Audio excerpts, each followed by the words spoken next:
I woke up to find my reflection wasn't mine.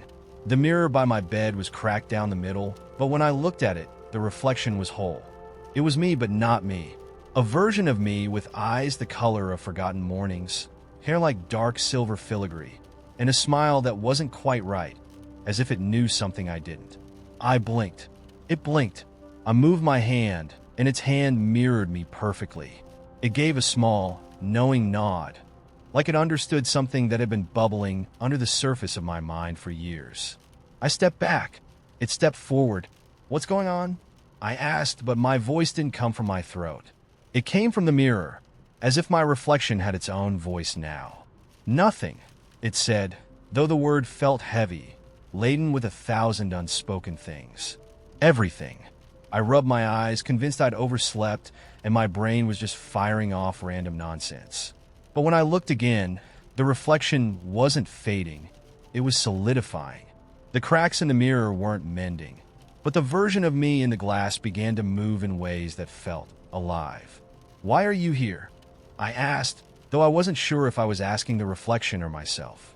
It smiled again, but this time, it wasn't quite as unsettling. It was warm, soft, like a memory you couldn't quite place. "You called me," it said. I swallowed. "I didn't call anyone." "You always do," it said, voiced like a song with too many verses. "You just don't remember." Before I could respond, a noise came from somewhere deeper in the house, a loud, deep thud, followed by the sound of something rolling. My reflection tilted its head, and the smile widened, stretching unnaturally. It didn't speak again, but it was clear it wanted me to follow it. So I did. I stepped into the hallway, the floorboards creaking underfoot, and the strange sensation of something shifting around me, like the air had become thicker or the walls were closing in, but they weren't closing on me. They were closing on something else. At the end of the hall, the front door was ajar. Beyond it was a garden that I knew, except I didn't. The flowers weren't flowers at all, but tiny worlds suspended in glass domes. Each one bloomed with its own peculiar logic. One had a sky made of liquid mercury. Another grew trees with leaves that turned into fireflies when they fell. The grass wasn't green. It shimmered in shades of purple and gold, and it hummed when I stepped on it, like a low cello note. I stopped in the doorway, uncertain. The reflection stood beside me now, its form a blur of light and shadow. "Go on," it whispered, but the word wasn't a command.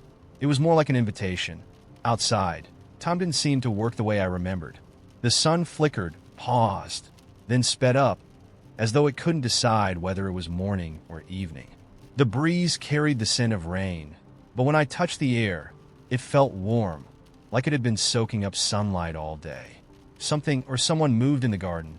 I turned to see a small figure standing by one of the larger glass domes. A woman, or at least a shape that resembled a woman. Her skin was a patchwork of constellations, and her eyes were vast and infinite. She looked at me for a long moment, then nodded as though I was someone she had been waiting for. "You're here," she said, her voice like the rustle of wind through 1,000 pages. I looked at the reflection beside me. Who is she? The reflection didn't answer. It didn't need to. "Welcome," the woman said, motioning to the garden. "Welcome to the intersection." "Intersection?" I repeated. "Of what?" "Of everything," she replied. "Of choices, of paths you never walked, of roads you built but never took, of words that were spoken but never heard." She stepped closer, her feet leaving no mark on the strange grass. "You're here because you're at a crossroads. Not just any crossroads, but the crossroads. The one that connects all of your possibilities." I swallowed. "What do you mean?" She smiled, and the stars on her skin flickered. "Every choice you've made has led you here. But there are more choices. Ones you don't remember making. Ones you never had a chance to make. And now you can. You can open them. Choose them." The garden behind her began to change. The glass domes shivered, and the air around us buzzed with something electric. One dome cracked open, revealing a scene from my life. A memory, but not one I recognized. A younger me, sitting in a cafe I'd never been to, talking to a person I didn't know. They were laughing, sharing a secret. That's I started, but the words stuck in my throat. The reflection beside me reached out, placing a hand on my shoulder. "A road you never took," it said softly. "A life you never lived." The woman in the garden nodded, her eyes deepening. "You can step into it, live it, change it, or you can keep going." I didn't know what to say. The possibilities before me felt like they were spiraling out of control, like opening one door would close all the others, and I didn't know which one to open. Another dome shattered, and another scene unfolded. This one was familiar. A summer day, the smell of pine trees. I was sitting in the park with someone I loved, but hadn't seen in years. Our fingers brushed, and we smiled at each other like we had all the time in the world. "Do you miss her?" the reflection asked, its voice gentle. I looked at it, my heart thumping in my chest. "Yes." "Then choose," it said simply. The garden hummed, and the world seemed to stretch around me, pulling me in every direction. My heart pounded with the weight of it, the possibility of everything that could be, everything that could have been. I stepped forward, but then stopped. I didn't have to choose right now. Maybe the only choice was to just stand here and let all the versions of me, all the roads and forgotten moments, swirl around me like this strange, luminous garden. Maybe I didn't need to step into the past or the future. Maybe for once it was enough just to breathe. The reflection smiled again, its eyes gleaming with understanding. And for the first time in my life, I didn't need to move. So, I'll leave you with this question. If you were standing in the intersection of every path you could have walked, every choice you could have made, would you choose to step forward? Or would you choose to stand still and simply feel it all, just for a moment? Let's start a new story. I was walking to work, the sun barely scraping its way up the horizon, when I noticed it. A single strand of red, knotted and frayed, clinging to my laces like it had chosen me on purpose. I stopped in the middle of the sidewalk, cars rushing past, and bent down to pluck it free. It wasn't attached to anything, just a stray fragment of fabric or thread, perfectly out of place in the world.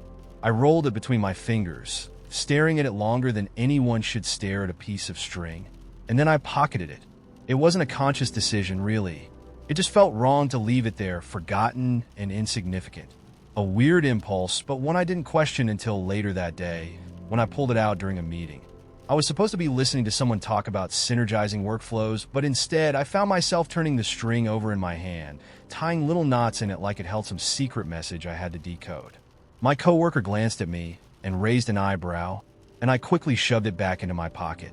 That night, as I emptied my pockets onto my desk, keys, crumpled receipts, headphones tangled into a puzzle even Houdini couldn't solve, I found the string again. I should have thrown it away, but instead, I stretched it out across the desk, straightening its frayed edges. It wasn't long, barely the length of my hand, but there was something oddly compelling about it, like it was trying to tell me something I couldn't quite hear. I don't know why I kept it. Maybe it was the color, a bright, almost defiant red, like it wanted to be noticed. Or maybe it was the sheer randomness of it, the way it seemed to show up in my life with no explanation. Whatever the reason, I didn't throw it away. In fact, I started carrying it with me everywhere. It wasn't intentional at first. It just slipped into my pocket, tucked between the chaos of my daily life. But over time, it became a habit, a small, quiet thing that felt grounding, even if I couldn't explain why. It wasn't long before I started noticing other small things too. A penny on the sidewalk, its edges dulled by 1,000 careless footsteps. A stray flower blooming through a crack in the pavement, stubborn and out of place. The way the sunlight hit the windows of my apartment building at exactly 7:43 every morning, scattering patterns of gold across the floor. These things had always been there. I realized, but I hadn't been paying attention. The world was full of them. Tiny, overlooked moments of beauty and strangeness, like little treasures hiding in plain sight. The string felt like a key to some secret club I hadn't known I was a part of. Once I started looking, I couldn't stop. One morning, I noticed a single blue jay feather lying on a park bench, its edges curled like it had been holding onto the memory of flight. Another time, I spotted a torn playing card, the ace of hearts, caught in the grates of a storm drain. I started collecting them, tucking them into my bag like a magpie hoarding shiny things. Each one felt like a clue, though I wasn't sure to what. My friends thought I was losing it. "You're like a scavenger," one of them said as I proudly showed off a rusted key I'd found in a gutter. "What are you even going to do with that?" I didn't have an answer. It wasn't about the what. It was about the finding, about the noticing, about the way these tiny, forgotten objects seemed to hold stories, even if I'd never know what they were. One day, I laid them all out on my desk. The string, the feather, the key, the penny, the playing card, and a dozen other bits and pieces I collected over the weeks. I stared at them, trying to make sense of it all. There was no pattern, no clear connection, but there was something there, something intangible that made my chest feel lighter. They weren't just things, they were reminders. Of what exactly, I wasn't sure, but I felt better having them near. And then, as if the universe had been waiting for me to notice, something changed. I was walking home from work, the string still tucked safely in my pocket, when I saw a man standing on the corner. He looked lost, not in the way people get lost when they're unsure of directions, but in the way people get lost in themselves. He was holding a crumpled piece of paper, staring at it like it held an answer he didn't want to see. Something about him made me pause. I reached into my pocket and felt the string between my fingers. Without really thinking, I walked over to him. "Hey," I said, holding out the string. "This probably sounds weird, but I think you should have this." He looked at me like I was insane, but then his gaze softened. He took the string, turning it over in his hands the same way I had when I first found it. And then he smiled. A small, quiet smile, like I'd given him something he hadn't realized he needed. "Thanks," he said. "I don't know why, but thanks." As I walked away, I felt lighter. I didn't know what the string meant to him, and I didn't need to. I just knew it had found the person it was meant for. Since then, I've kept looking, kept noticing, kept collecting. Not just objects, but moments, snippets of conversation, fragments of laughter, the fleeting sparkle of rain on a bus window. I don't keep them all. Some things are meant to be shared, like the string. But every time I find something new, it reminds me of what I'd almost forgotten, that the world is full of tiny miracles, waiting for someone to notice them. What about you? What's the smallest thing you found that ended up meaning something big? Let's start a new story. The wind always howled on the last stretch of the highway, like it was trying to warn me. But I didn't listen. Who listens to the wind when they're just trying to get to their destination? It's a force of nature, not a fortune teller. The tires hummed, the engine sputtered. Old cars have a way of doing that when they know you're driving them into the ground. I was headed to a place that didn't show up on maps. Not the kind of place you'd casually stumble upon during your morning commute. It wasn't even marked by a road sign. Hell, the only reason I knew it existed was because of a dusty postcard shoved between old books in a secondhand shop I'd wandered into weeks before. The photo on the front was faded, but the words, "The Last Station," stuck with me. A place that never got around to being anything but a memory. The road vanished after a while. Not literally, but in the way roads can when they're not really roads at all anymore, just a suggestion of one, with more dirt than asphalt and more rocks than clearance. I thought about turning back, thought about checking my phone, but I remembered it was on airplane mode, an old habit from the days I used to be afraid of getting lost. Then I saw it. At first, I thought it was a mirage, but it wasn't the heat making it shimmer. It was there. It had been there all along, sitting at the end of the road like a secret waiting to be discovered. The station. The last station. A train station of all things. But not the kind of train station you find in any city, bustling with ticket counters and tired travelers. This one was in the middle of nowhere, with walls made of stone, ivy creeping up the sides, and a clock tower that was so crooked it looked like it had been placed there by accident. The air was still, not a bird in sight, not a soul moving. The windows of the station were black, like mirrors, and even the benches seemed untouched by time, as if no one had sat there in years, and yet the station was waiting. Waiting for something. Waiting for me, maybe? I got out of the car. The crunch of gravel under my boots was the only sound. No birds, no rustling trees, just silence so thick you could feel it pressing against your skin. And then, just as I was about to step onto the platform, the sound of a bell. Not the bell of a train coming, but something deeper, ancient almost. A sound that seemed to vibrate, through the ground beneath my feet. It was coming from inside the station. I hesitated. What kind of place has a bell ringing in the middle of nowhere? What kind of station doesn't have a train? I was already too curious for my own good, so I stepped inside. The interior was even stranger than the outside. The walls were lined with maps, old, fraying at the edges, showing places I didn't recognize. Names of cities, countries that didn't exist on any modern map. Time seemed bent in here, twisted like the face of an old clock. There were no ticket booths, no signs indicating where the trains went. Only benches, worn but inviting, and the strange feeling that I was not the first to be here. The air smelled of leather and something faintly metallic, like the kind of place you'd find abandoned, but this place wasn't abandoned. It was alive in a way that didn't make sense. I turned to leave, but as I did, the door slammed shut behind me. My heart jumped, but it wasn't panic. It wasn't fear, either. It felt more like purpose, like the door had closed because it was supposed to, because it was time. And then I heard it, a train whistle, long, low, and haunting. But the train, it never arrived. The whistle echoed off the stone walls of the station, and in that moment, I realized the station wasn't waiting for a train. It was waiting for a passenger. I swallowed hard. Who's there? I called into the empty station. A figure emerged from the shadows. It was a man, tall, his face hidden in the darkness, his coat fluttering like it was caught in a breeze that wasn't there. He stepped closer, his shoes making no sound on the floor. "Are you lost?" he asked, his voice soft, almost like a whisper. I froze. His presence was overwhelming, like he'd stepped out of the shadows to fill every inch of the room. He didn't look out of place, but somehow, he seemed like he was the one who belonged in this strange, forgotten place. "Not me.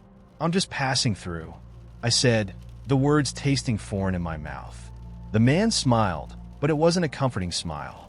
It was the kind of smile you give someone when you know something they don't. "No one just passes through here," he said, his tone almost regretful.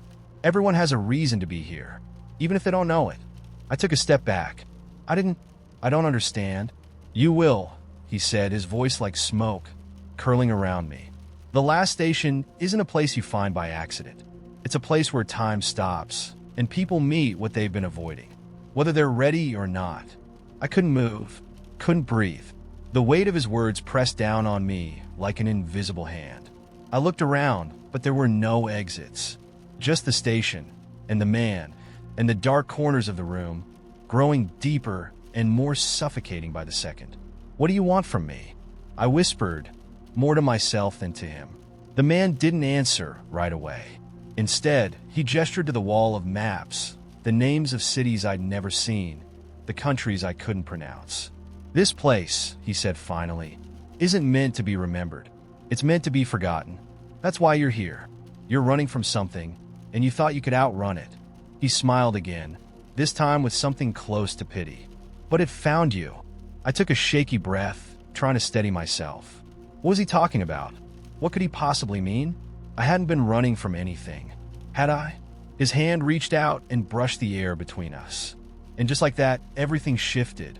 The maps on the wall blurred, like they were melting into one another, their names fading. The platform began to waver, the stone shifting beneath me, the walls closing in. And then the whistle again. It sounded so close, so real. But when I turned, there was nothing. The platform was empty. "Do you hear it?" the man asked, stepping back into the shadows. The train whistle sounded again, followed by the rattle of wheels on the tracks. But still, no train. "I hear it," I whispered, though I didn't know what I was hearing. The man nodded, as if it was the answer he was waiting for. "Then you're ready." And just like that, I understood. The last station wasn't a place for trains. It was a place for the things you run from, your past, your choices, your fears. It was a station that wasn't meant to be reached, but felt like a dream you couldn't wake up from. I don't remember how I left the station, but when I finally stepped back into my car, the sky had cleared, the wind had settled, and the road before me stretched out endless, as though nothing had ever happened. The train had never come, but I know it's waiting somewhere still. For me, or for anyone who's ready to listen. Have you ever stumbled into a place you weren't supposed to find? A place that felt like it was waiting for you the whole time? Let's start a new story. It began with a thunderstorm, the kind that made the world feel ancient and alive. Lightning split the sky in jagged streaks, illuminating Green Hollow High like a haunted mansion. I was waiting in the art room for the rain to let up, flipping through an old sketchbook I'd found in the back closet. The sketches were rough, like they'd been drawn in a hurry. Half-formed faces, shadowy staircases, and something that looked like an enormous clock, its gears twisting into impossible shapes. The last page had a single phrase scrawled in pencil: "Find the raven's eye." I don't know why it struck me the way it did, but it did. Maybe it was the storm, or the way the words seemed to glow faintly in the flickering fluorescent lights. Maybe it was the rumor I'd heard only a week ago about strange things happening after hours. A door that wasn't there during the day, a figure in the empty hallways, or whispers coming from nowhere. Whatever the reason, I ripped the page out and stuffed it in my bag. The next day, I showed it to Vera and Jackson during lunch. Vera was the skeptic, the voice of reason, while Jackson lived for this kind of thing. He'd once convinced me to sneak into the town's abandoned asylum on Halloween just to see if the rumors of ghostly nurses were true. Spoiler. They weren't, but the adrenaline was addictive. "This is probably just some art kid messing around," Vera said, taking a bite of her sandwich. "Or," Jackson said, grinning, "it's a map to a hidden treasure. What's a raven's eye? Anyway, a gem? A relic? Something cursed?" "It's probably a metaphor," Vera replied, unimpressed. But the phrase stuck with me. It felt real, like it was a clue waiting to be solved. Jackson, of course, was immediately in. Vera was reluctant, but when Jackson called her boring, she caved. We started digging for anything related to the phrase. The school archives turned up nothing, but in the dusty stacks of the library's reference section, we found a grainy black and white photo from 1921. It showed a group of students standing in front of Green Hollow's original building, a massive, Gothic structure that had burned down decades ago. Above the front doors, carved into the stone, was an intricate relief of a raven perched on a clock face. "That's it," Jackson said, pointing. "The raven's eye." "But it's gone," Vera said. "The old school burned down." "Yeah," I said, staring at the photo. "But not everything burns."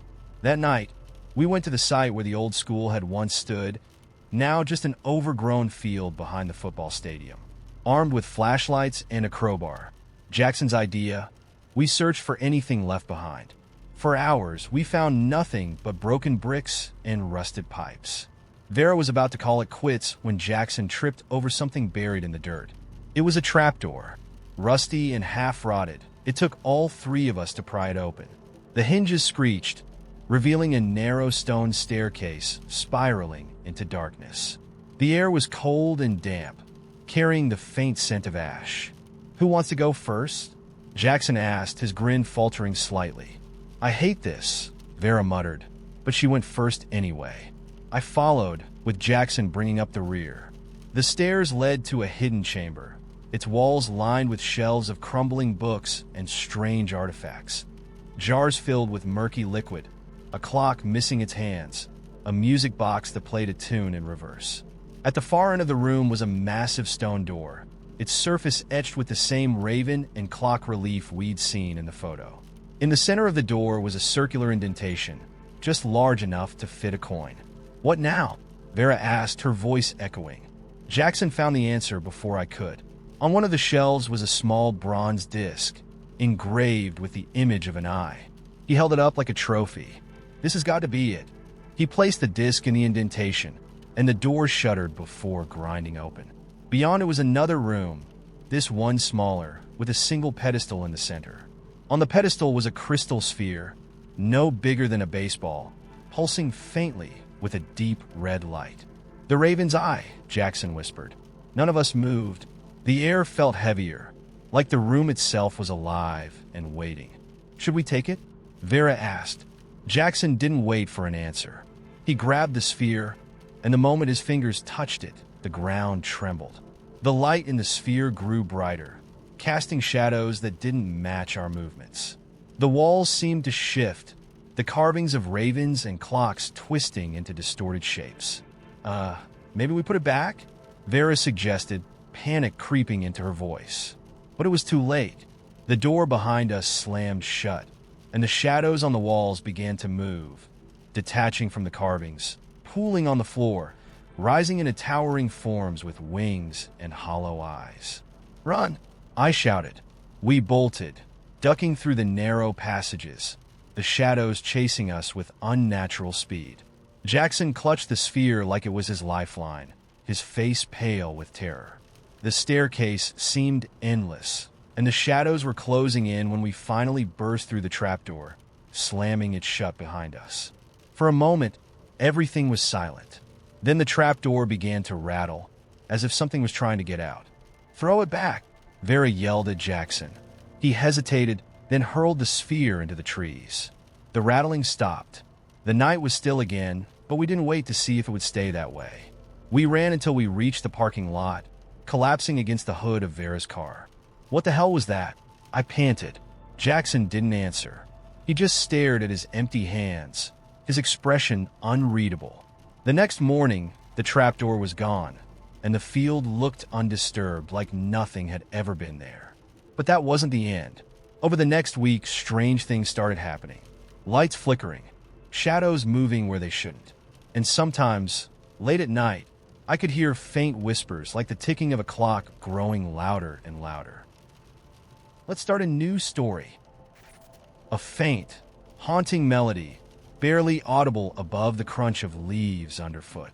I'd been walking home from the train station after a late shift, the chill of the evening pressing against my jacket. The streets were empty, the kind of quiet that makes the world feel like it's holding its breath. And then I heard it, a song, simple and strange, drifting through the air like it had slipped through a crack in time. I stopped in my tracks, tried to pinpoint its source. It wasn't coming from a house or a car or anywhere obvious. It was faint, so faint that I might have convinced myself I was imagining it if not for the way it pulled at something deep inside me. It wasn't a song I recognized, but it felt familiar, like a word sitting on the tip of your tongue, just out of reach. Curiosity got the better of me. I turned off the sidewalk, my breath visible in the cold, and followed the sound. It led me to an alley I'd never noticed before, narrow and dark, lined with cracked bricks and faded graffiti. At the end of the alley, a single light bulb buzzed weakly above a wooden door. The door was slightly ajar. I hesitated. Every instinct screamed at me to turn around and go home. But the melody grew stronger, wrapping around me like a thread I couldn't break. Before I knew it, I was pushing the door open and stepping inside. The room was small, cramped, and smelled of dust and time. Shelves lined the walls, packed haphazardly with books, jars of buttons, and strange trinkets that looked like they belonged in a museum or an old curiosity shop. In the center of the room stood a single table, and on that table was a small, antique music box. The music was coming from the box. I approached slowly, the sound growing clearer with each step. The box was intricate, its wood dark and smooth, carved with delicate patterns that seemed to shift under the dim light. Its lid was open, revealing a tiny ballerina poised mid-spin, her porcelain face frozen in serene concentration. I don't know why I reached for it. I just did. As soon as my fingers touched the cool surface, the music stopped, leaving the room in silence, so thick it felt alive. The ballerina jerked slightly, as if caught in a stuttered movement, and then the box began to glow. I stumbled back, heart pounding, as light spilled from the box in shimmering waves, casting strange shadows across the walls. The air shifted, warmer, heavier, and suddenly I wasn't in the room anymore. I was standing in a park. The park. My park. The one from when I was a kid, before they tore it down to build condos. The playground was there, the metal slides and squeaky swings, the sandbox filled with crumbling castles. But it wasn't just the park that had returned. It was me. There I was sitting cross-legged in the sandbox, wearing my favorite red sneakers and a jacket 2 sizes too big. My hair was wild and uncombed, and my face was streaked with dirt in the way kids never seemed to notice. I was building something, a tower, maybe, or a fort, and humming softly to myself. The melody, that melody. I tried to call out, but my voice caught in my throat. Instead, I watched as the younger version of me worked tirelessly, patting the sand into shape, focused in a way only a child can be. The world around her, or me, was brighter, sharper, every color humming with an energy I'd long since forgotten. The air smelled like sun-warmed grass and the faint metallic tang of the playground equipment. And then she looked up. At first, I thought she was looking at the sky, or the swings, or some other piece of the memory I'd forgotten. But no, she was looking at me. Her eyes, my eyes, locked onto mine, wide and unblinking, filled with an understanding that didn't belong to a child. "You forgot," she said. Her voice was soft, but it carried through the park like a ripple in the air. "What?" My own voice finally found me, shaky and uncertain. "You forgot how to play." Her words weren't accusing, just matter of fact, as though she were stating a universal truth. She pointed to the sandcastle at her feet. "You used to build things, towers and stories and whole worlds. But now," I didn't know what to say. The truth of her words hit me like a weight, and I realized I couldn't remember the last time I'd built anything for the sheer joy of it. Not a story, not an idea, not even a lopsided sandcastle. My life had become a series of tasks, of schedules, of endless busyness that left no room for the kind of magic that had once come so easily. I said finally. I don't know how." She tilted her head, her expression softening, and then she smiled. "It's not hard. You just have to listen." "Listen to what?" Her answer was simple. The music. The melody. It started again, faint but insistent, winding its way through the park like a thread pulling me back.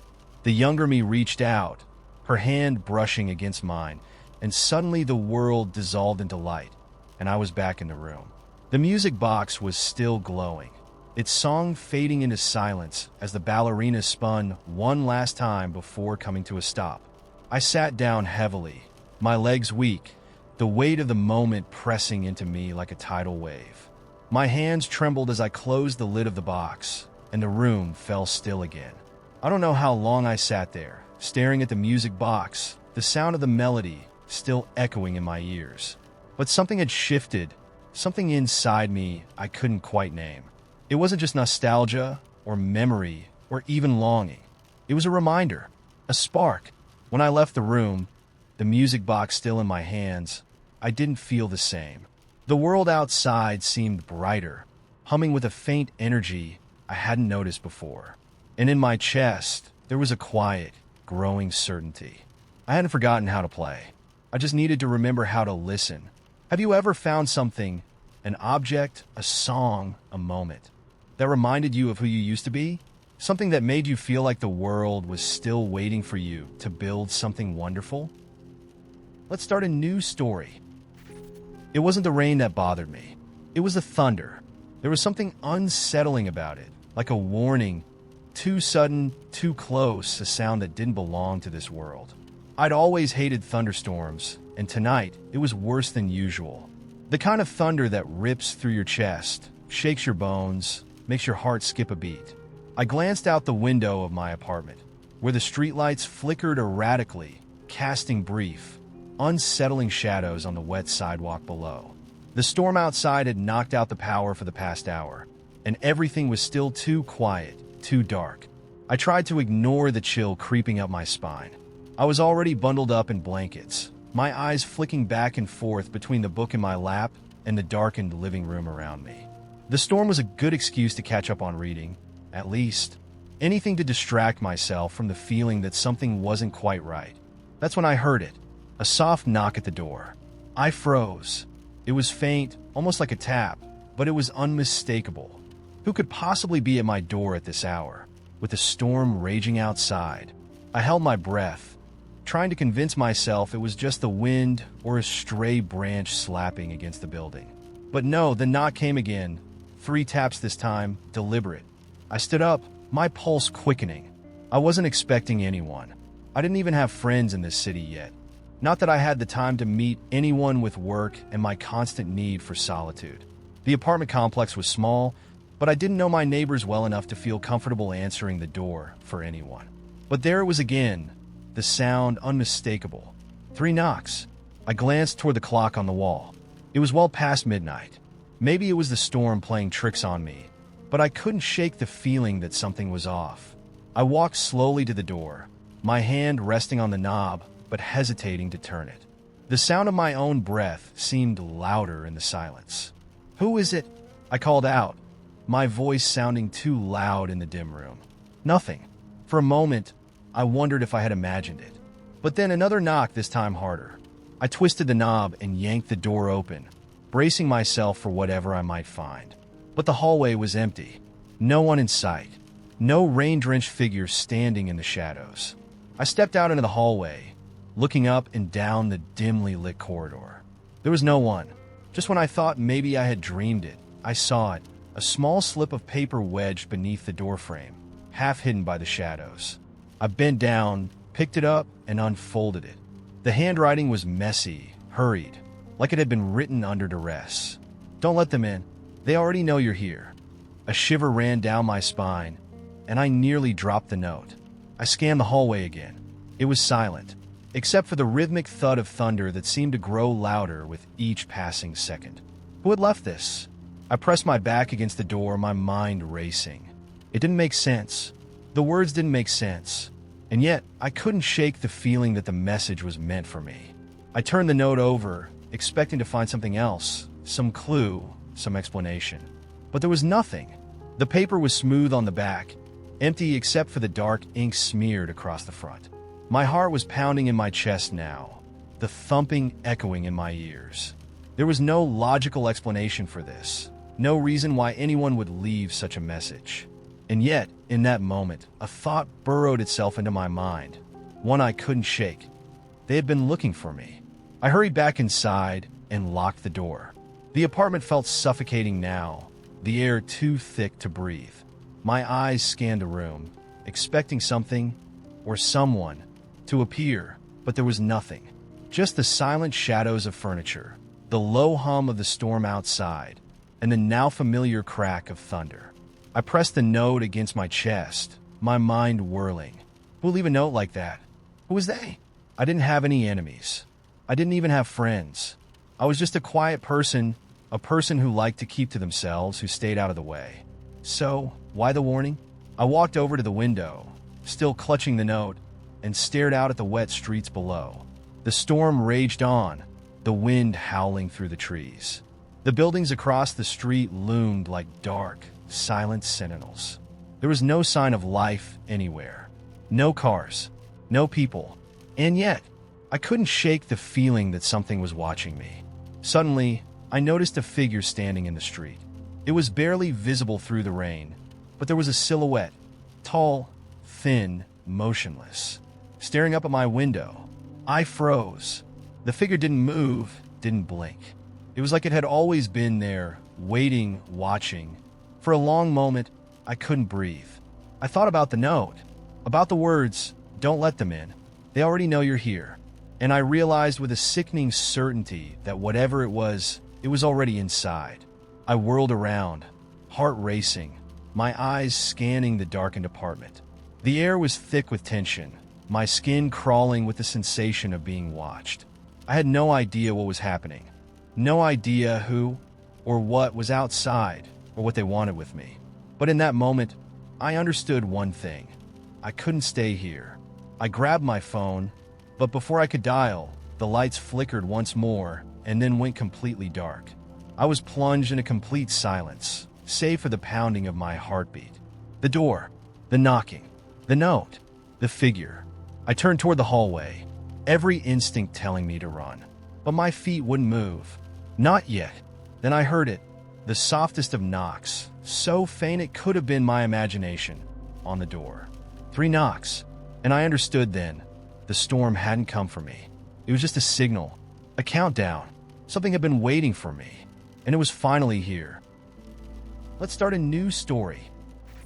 Not the bright, sunny smell of freshly peeled fruit, but the deeper kind, like the bittersweet oil you get when you scratch the rind too hard. I noticed it one evening as I was unlocking the door to my apartment. It was faint but distinct, hanging in the air like a secret waiting to be told. I thought maybe it was coming from my neighbor, Mrs. Kellen, who had a habit of boiling orange peels with cinnamon to make the hallway smell festive. But when I stepped inside, the scent followed me. I checked the kitchen. Nothing. No rotting fruit, no misplaced candle, no spill I'd forgotten to clean. It didn't feel ominous, exactly, just out of place like a wrong note in an otherwise silent room. I shrugged it off, made some tea, and got lost in a book. By the time I went to bed, the smell was gone, and I'd all but forgotten about it.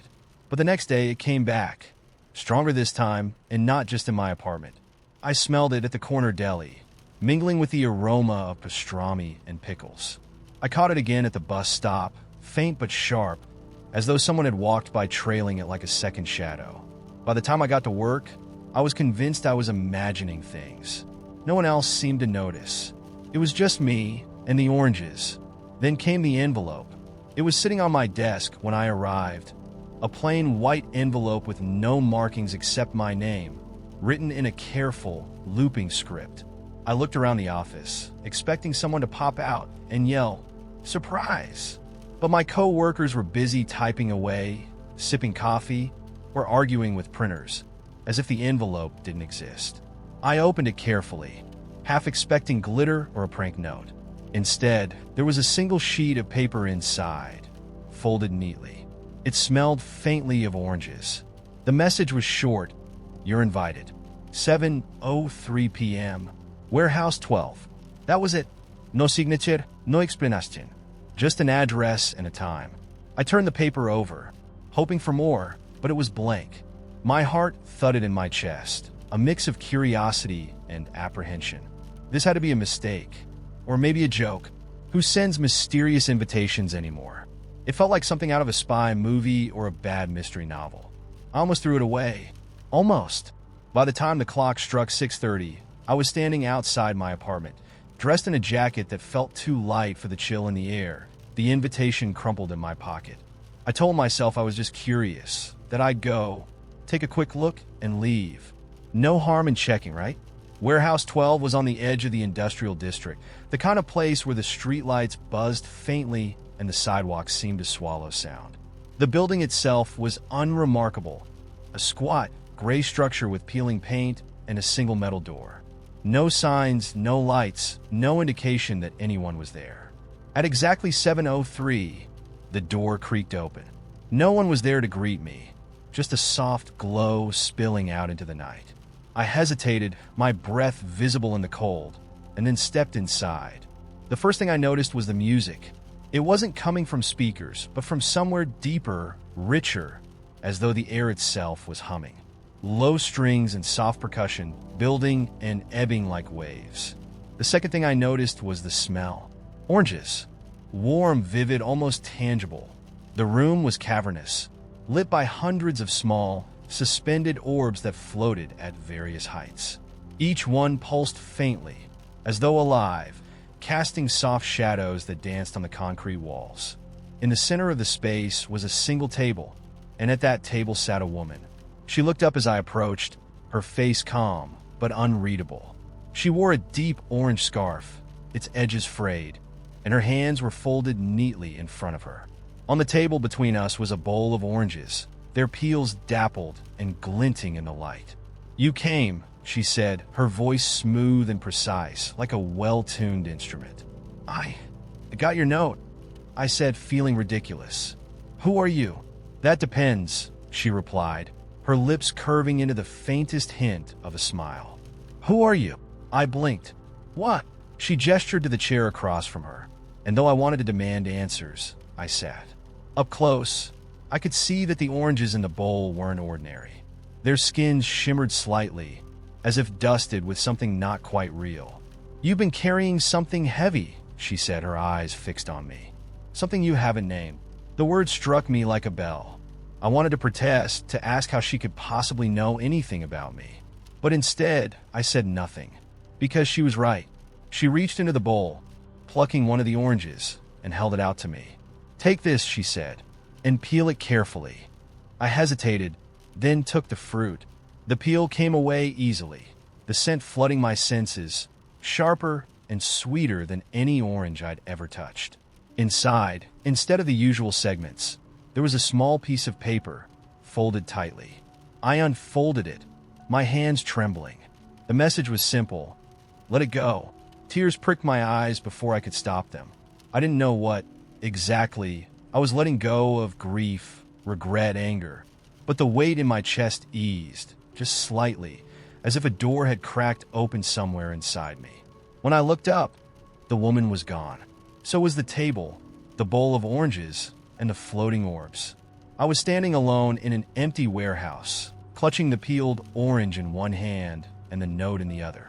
The next day, the smell of oranges was gone, but something else lingered, something quieter and harder to name, a sense of space, of lightness, like I'd left part of myself behind in that warehouse. So, tell me, have you ever stumbled into a moment so strange and quiet that it felt like the world was telling you something, even if you couldn't quite hear the words? Let's start a new story. It all started when I ordered a single avocado online. I had no intention of buying just one avocado, but thanks to a combination of sleep deprivation and the grocery app's overzealous search bar, that's exactly what I did. The next morning, the doorbell rang, and there it was, one lonely avocado sitting in the bottom of a paper bag, surrounded by enough packaging to make it feel like the star of an elaborate unboxing video. The driver handed it over with the solemnity of delivering crown jewels, and I thanked him as though I hadn't just subjected him to a 12-minute round trip for a $1.79 piece of produce. It's moments like this that make me realize how deeply surreal modern life can be. A century ago, my great-grandmother would have walked barefoot to market, haggling over sacks of flour, and struggling home with enough to feed a family. Now I summon an avocado with the same effort it takes to like a photo of someone else's brunch. Somewhere in that evolution, we swapped out grit for convenience, but the trade-off left us with stories like this one. Honestly, worth it. The avocado incident made me hyper-aware of all the tiny absurdities that pepper my life. Take mornings, for example. I used to believe they were a linear process. Wake up, eat, go. Now they're an elaborate series of negotiations between me and my devices. My alarm goes off, and I snooze it with the precision of a bomb diffuser. My phone, in its infinite wisdom, decides this is the perfect time to notify me about a sale on running shoes. I spend 5 minutes swiping through sneakers I'll never buy before realizing I'm running late. By the time I've actually made it to the kitchen, I'm already 3 existential crises deep, and I haven't even brewed coffee yet. Speaking of coffee, we've somehow turned it into a religion. I'm not just talking about the existence of latte art or the endless debate over milk alternatives. I'm talking about how we use coffee as a personality trait. Don't talk to me until I've had my coffee, people declare, as though caffeine is the only thing keeping their dark passenger at bay. I once saw a travel mug that said, "Espresso yourself," and I laughed so hard that I bought it. Now it sits on my counter, a constant reminder that I'm exactly the kind of person who falls for coffee-related puns. And it's not just coffee. We've managed to turn almost everything into a declaration of identity. Water bottles are now a lifestyle statement, covered in stickers about national parks and cryptic slogans like hydrate or dihydrate. Even gym clothes have entered the chat. It's not enough to wear leggings. They need to have pockets, reflective stripes, and fabric so advanced it could double as NASA equipment. I once bought a pair of running shoes that claimed to energize my stride. I wore them exactly twice, tripped over my own feet both times, and retired them to the back of the closet, where they now live as a monument to misplaced optimism. But what really cracks me up is how we've reinvented leisure. Remember when relaxing meant, well, relaxing? Now it's an event. People block out self-care days in their calendars, complete with itineraries involving face masks, scented candles, and playlists specifically engineered to inspire tranquility. I tried this once, thinking it would be restorative. Instead, I spent an hour stressing about whether I was doing self-care right. The candle smelled amazing, though, something called sea breeze meditation, which I assume is a fancy way of saying soap. Even time itself feels different now. We used to measure it in broad strokes, seasons, holidays, birthdays. Now it's chopped into bite-sized pieces, parceled out by apps that track every second of our lives. My watch buzzes if I sit still for too long, like some overenthusiastic coach shouting, "Get up! You're wasting your potential." It also tracks my sleep, which is weirdly intimate. One morning, it informed me I'd spent 42 minutes in restless tossing. I don't know what it expects me to do with this information, but I nodded solemnly and went about my day, feeling vaguely judged by a piece of plastic. The best part, though, is how we've turned everyday moments into micro-ceremonies. Grocery shopping, for instance, has become a performance. You don't just buy vegetables anymore. You carefully select the ripest tomatoes while debating whether organic is worth the extra dollar. Then you carry them home in a reusable bag made from recycled ocean plastic, feeling smug until you realize you forgot the one thing you actually needed, in my case, butter. The ritual isn't about efficiency. It's about the story you tell yourself afterward. I'm the kind of person who cares about my tomatoes and the planet. But for all the absurdity, there's a surprising amount of joy in it. Like the way people communicate now, using memes and emojis as a kind of modern hieroglyphics. A single well-placed facepalm emoji can convey more than 1,000 words. And there's something oddly beautiful about how we've created this universal shorthand. I once sent my friend a text that was just a gif of a raccoon stealing food, and she immediately replied saying, "That's poetry, folks." And then there are the moments when all the chaos fades and something simple shines through. Like the stranger who held the door open for me while I struggled with my oversized water bottle. Or the text from a friend that says, "Saw this and thought of you," accompanied by a ridiculous meme that makes you laugh so hard you forget whatever was bothering you. These are the moments that remind me why I love this messy, overcomplicated world we've built. So, here's my question. What's the most delightfully absurd thing you've noticed about modern life? Is it something tiny, like how we all agree to ignore the fact that Siri sometimes answers questions we didn't ask? Or is it something big, like the way we've turned breakfast cereal into a nostalgic art form? Tell me your favorite quirks. I'm listening, probably while scrolling through avocado recipes I'll never actually make. Let's start a new story. There's a place in the woods behind my childhood home where the trees grow in a perfect circle. I didn't find it. It found me. I was about 10 when it first happened. It started with a sound. Not a bird, not a rustle of wind, but a hum. A low, deep hum, like the earth itself was vibrating beneath the forest floor. At first, I thought it was the wind, or maybe the branches creaking. But then it happened again, louder this time, and it seemed to come from somewhere deep in the trees, somewhere just out of reach. I followed it. At first, I couldn't see anything different about the woods. They were thick and dense, with the kind of tangled underbrush that made it feel like you were in a maze. The air was damp and smelled like moss, and I could hear the usual forest sounds, the scurrying of squirrels, the distant call of crows. But as I pushed farther in, the hum grew stronger. It became like a pulse in my chest, guiding me forward, urging me to keep going. And then I saw it. The trees were different there. They stood in a perfect ring, their trunks thick and old, their roots sprawling across the ground in patterns that looked almost intentional. The air inside the ring was cooler, the light dimmer, as if the forest had wrapped itself in shadows. It felt like walking into a memory, one that wasn't mine. The hum was louder now, vibrating through the ground beneath my feet. I took a step into the circle. That's when I felt it, the change. The air felt heavy, like it was pressing down on me, and the ground beneath my feet seemed to shift, as if the earth itself was alive, moving, breathing. The hum wasn't just a sound anymore. It was a presence, an energy that filled the space around me, thick and warm.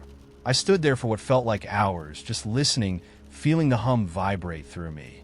The trees didn't speak, but I swear they were watching me. The circle felt ancient, as if it had been waiting for something or someone exactly like me. I don't know why, but in that moment, I knew I wasn't supposed to leave. Not yet. The hum stopped as suddenly as it had started. Silence fell over the circle.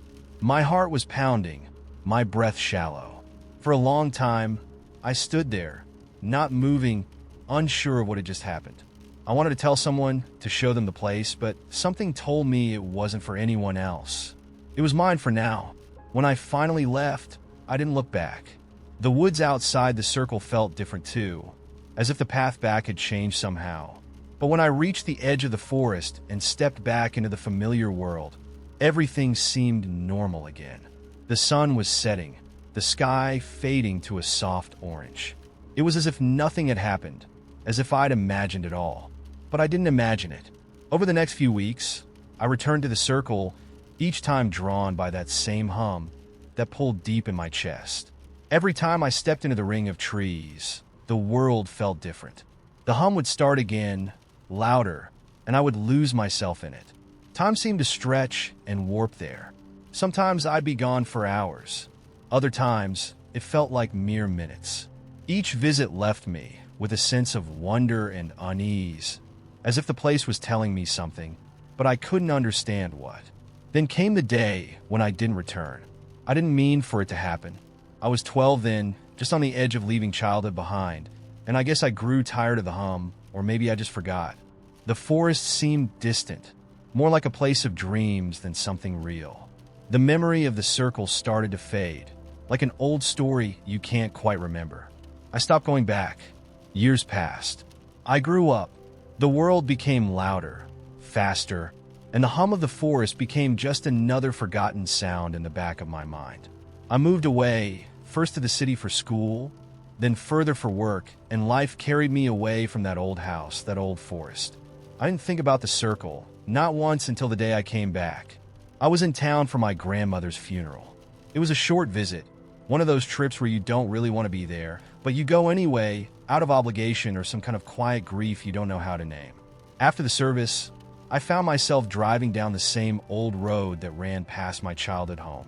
Everything had changed, the houses, the stores, but there was one thing that hadn't: the forest. It was still there, its towering trees standing just as I remembered, though everything felt a little smaller now. The woods seemed quieter, less mysterious. I pulled over at the side of the road, my heart a little heavier than I expected. Without thinking, I stepped out of the car and walked toward the trees. It didn't take long to find the path. I must have walked it 1,000 times as a kid, but now it felt strange, unfamiliar. I felt like a trespasser, like I didn't belong here anymore. But still, I kept walking, drawn forward by something I couldn't name. And then, as if it had been waiting for me all this time, I saw it. The circle. The trees still stood in their perfect ring, their roots sprawling like fingers across the ground. The air was thick with that same strange energy, the hum already starting to vibrate in the air, though faint at first. The world around me seemed to recede, like I was standing in a dream. My pulse quickened, and for a brief moment, I felt like a child again, wonder and fear mixing into one sensation, familiar yet distant. I stepped into the circle. The hum filled me immediately, sweeping over me like a wave. It was stronger than I remembered, deeper somehow, and this time I knew. I wasn't just hearing it. I was becoming a part of it. I wasn't supposed to leave this time. Not ever. As I stood there, the trees seemed to lean in closer, and the ground beneath me shifted, like the world was unfolding itself in front of me. The hum grew louder, until it was all I could hear, and in that moment, I understood. The circle was not just a place. It was a doorway, a passage to something else, something beyond time, beyond memory. I couldn't stay. I couldn't walk through it. Not yet. But I understood what it was, what it had always been. The hum wasn't just a sound. It was a call. And sooner or later, I would answer. What about you? Do you ever find places like that? Places that pull you in, that call you back, even when you try to forget? Tell me, because I think I'm starting to realize that these places, they don't just find us. They wait for us. Let's start a new story. When the clock in the attic struck 13, I knew my time had run out. It wasn't the kind of clock you'd find in a normal house. Its face was made of tarnished brass, its hands spindly and sharp, ticking across numbers etched in symbols I couldn't read. The first time I saw it, I'd laughed nervously, asking the estate agent if it was some kind of antique joke. She didn't laugh. "It doesn't stop," she'd said instead, brushing cobwebs from her sleeve. Even without winding. At the time, I thought it was just a quirky detail in a house that came with plenty of quirks: slanted floors, doors that didn't close properly, and windows that seemed to fog up even on clear days. But by the second night, the clock had become impossible to ignore. Its chime was soft, almost musical, but it didn't follow the rules of time. It rang 13 times at midnight, 11 at 4:17 a.m., and sometimes twice in rapid succession, as if it were trying to get my attention. By the end of the first week, I'd stopped sleeping. I moved into the house because it was cheap, a rare find in a market that seemed designed to keep me tethered to the kind of apartments where the walls were thin and the water pressure was thinner. The house sat on the edge of a forest, its paint peeling, its garden overrun with weeds.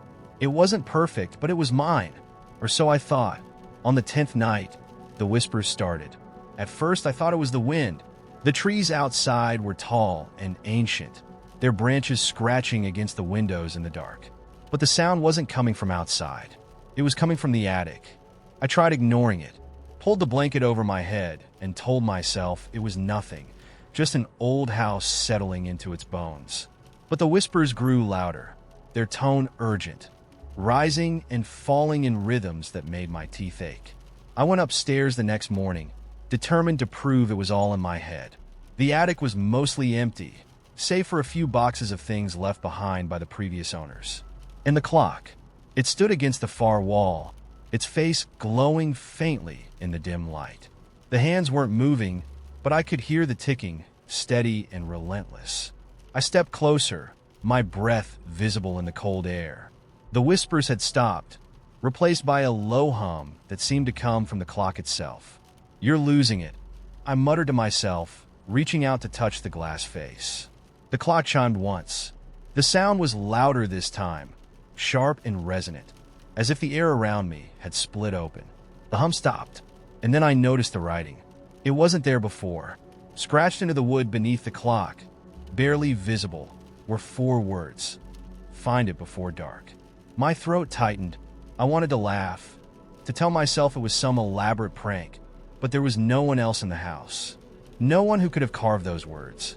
I stumbled back downstairs, the ticking echoing in my ears. The day passed in a haze.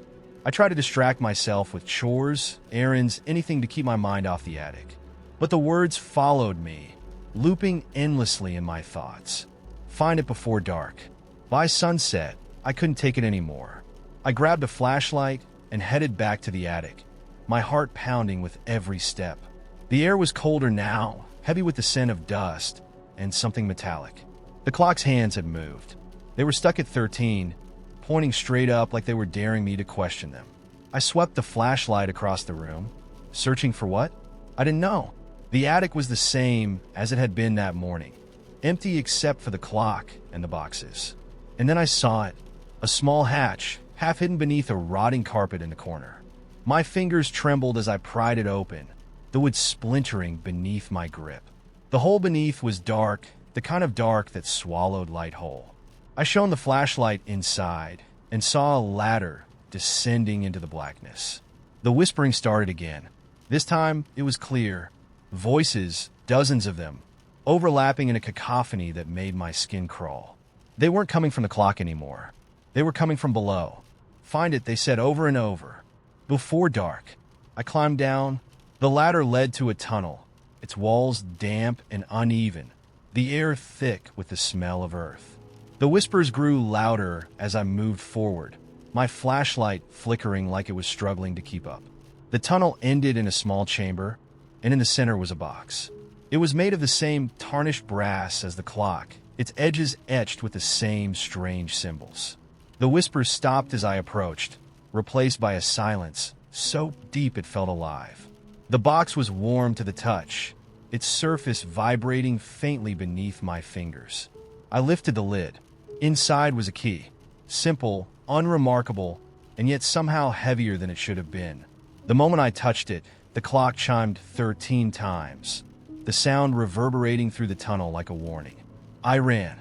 When I reached the attic, the air was different, still and charged, like the seconds before a storm. The clock's hands were spinning wildly, faster and faster, the ticking so loud it felt like it was coming from inside my head. I threw the key at it. The glass shattered, the ticking stopped, and the room went silent. For a moment, I thought it was over. Then the clock began to move again, its hands spinning backward, the numbers on its face glowing faintly. This time, the message was clear. Time rewinds but never forgives.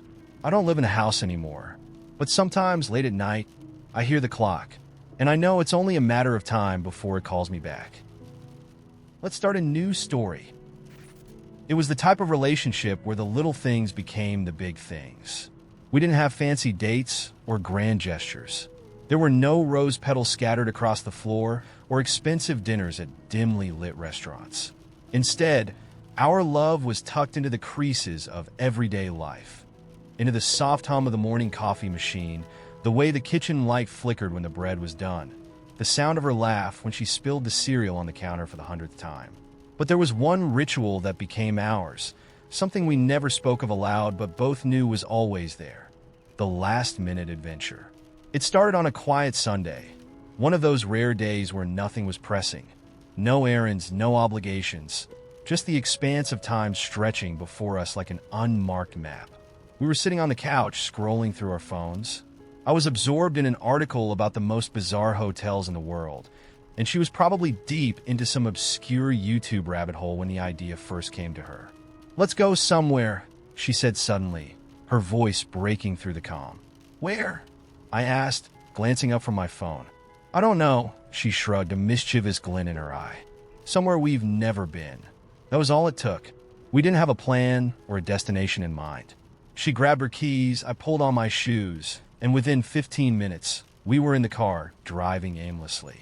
No maps, no Google searches, just the open road and the kind of energy you get when you know you're about to do something spontaneous, something unpredictable.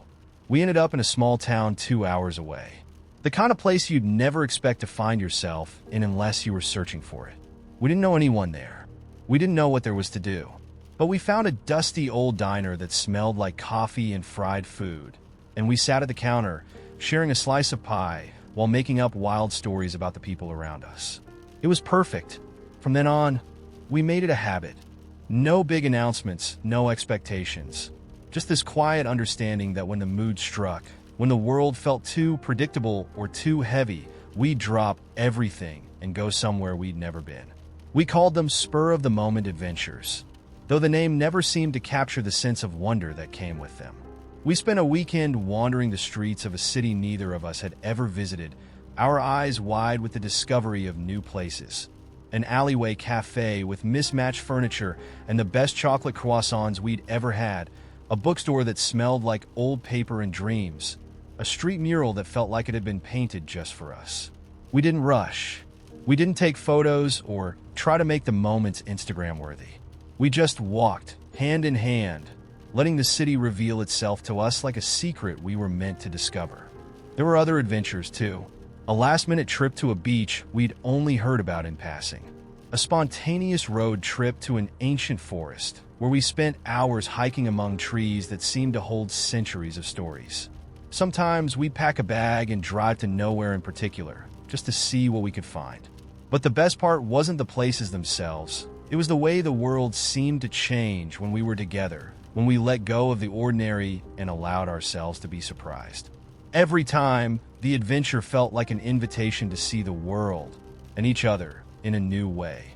There were no rules, no pressure to make it perfect. We didn't even need to talk about it most of the time. We both just knew that whatever came next, it would be ours. But then, one day, she asked me a question I hadn't expected. We were sitting in a small cafe in a town neither of us could pronounce, sipping coffee and watching the rain fall outside. If we didn't do this, if we didn't drop everything and go somewhere new, what would we have left? She asked quietly. I looked at her, the woman who had turned every corner of the world into a discovery, who had transformed every drive into an adventure. And for a moment, I wondered what our life would be without these impulsive detours, without these spontaneous escapes from the routine. I don't know, I said, my voice low, but I'd probably be bored out of my mind. She laughed softly. Me too. And that's when I realized that the adventure wasn't just in the places we went. It was in the way we saw each other. How? no matter where we were always finding something new to love about the world and each other. We were building a life not on big, dramatic events, but on 1,000 little moments of wonder. It became clear that the real adventure wasn't in the destinations at all. The real adventure was in how we kept choosing to take the next turn together, even when the path was unknown, even when we didn't know what the next day would bring. Years passed, and we stopped calling them spur-of-the-moment adventures. They became something deeper, something that no longer needed a name. It was just what we did. When life felt too predictable, we'd wander. When things felt heavy, we'd get lost in each other, in the world, until everything felt light again. And one day, while packing for another unplanned trip, I realized something. The adventure, the magic, the unpredictability, it wasn't in the places or the moments themselves. It was in us. The way we had woven this thread of curiosity, this constant search for wonder, into everything we did. What about you? What little rituals make your life feel like an adventure? Let's start a new story. I first noticed a girl when I was driving home from work. It was late, the kind of late where the world feels like it's holding its breath. And the only light came from my car's high beams slicing through the dark. She was standing on the side of the road, barefoot, wearing a pale dress that fluttered in the wind, even though the air was still. At first, I thought she might be a hitchhiker or someone who'd wandered away from a party. But there was something off about her, something that made the hair on the back of my neck stand up. She didn't wave or signal for help. She just stood there, staring at me as I passed. For a moment, I thought about stopping, but then I caught a glimpse of her face in the rearview mirror. She wasn't looking at me. She was looking through me, her eyes too wide, too dark, too knowing. I didn't stop. The next night, she was there again. Same spot, same dress, same unnerving stare. This time, I slowed down, rolling my window down just enough to call out. "Hey, are you okay?" She didn't answer. "Do you need help?" I tried again. Still nothing. The silence was oppressive, thicker than the darkness around us. The air felt heavy, like it was pressing down on my chest, and the longer I sat there, the harder it became to breathe. Finally, I drove away, my hands gripping the wheel, so tightly my knuckles turned white. By the third night, I couldn't pretend it was a coincidence. She was there again, standing exactly where she'd been before. Her dress was dirtier now, streaked with something dark that I told myself was mud. Her hair hung limp around her face, and her feet, bare as ever, were caked in grime. This time, I didn't slow down. But as I drove past, she moved. It was subtle, just a slight tilt of her head, but it was enough to make my stomach drop. I glanced in the rearview mirror, and for the first time, she wasn't staring into space. She was staring at me. I didn't sleep that night. The next morning, I tried to explain it away. Maybe she was homeless, or lost, or mentally ill. Maybe I was just overthinking things, letting my imagination run wild. But when I got into my car that evening, a single thought looped through my mind. She'll be there. And she was. But this time, she wasn't alone. There were others now, 5 or 6 of them, all standing in a loose semicircle around her. They were barefoot too, dressed in clothes that looked wrong somehow, like they didn't belong to this century. I didn't stop. As I sped past, I caught glimpses of them in the rearview mirror. Their heads turned in unison, tracking me like predators sizing up prey. That night, I dreamed of her. In the dream, I was back on that stretch of road, but this time, my car wouldn't start. The girl was standing in front of me, her eyes wide and unblinking. Her mouth opened, but no sound came out. Behind her, the others emerged from the shadows, their faces blank and featureless. I woke up gasping for air, my heart hammering in my chest. The next night, I avoided that road entirely. I took a longer route home, winding through neighborhoods and side streets, ignoring the creeping sense of unease that followed me. But when I turned onto my street, she was there, standing in my driveway. The others were with her, scattered across my front lawn like discarded mannequins. I didn't get out of the car. I didn't move. I just sat there, staring as they stared back. Then she smiled. It was the kind of smile that didn't belong on a human face. Too wide, too sharp, too full of something ancient and hungry. I don't remember getting out of the car. I don't remember unlocking the door or stumbling into the house. But somehow, I was inside, slamming the door shut and locking every bolt. The lights flickered. The whispers started, soft at first, like leaves rustling in the wind, but growing louder, more insistent, until they filled the entire house. Let us in. I pressed my hands over my ears, but it didn't help. The whispers weren't coming from outside. They were inside my head, burrowing deep, unraveling something fundamental. You saw us. You can't unsee us. The lights went out.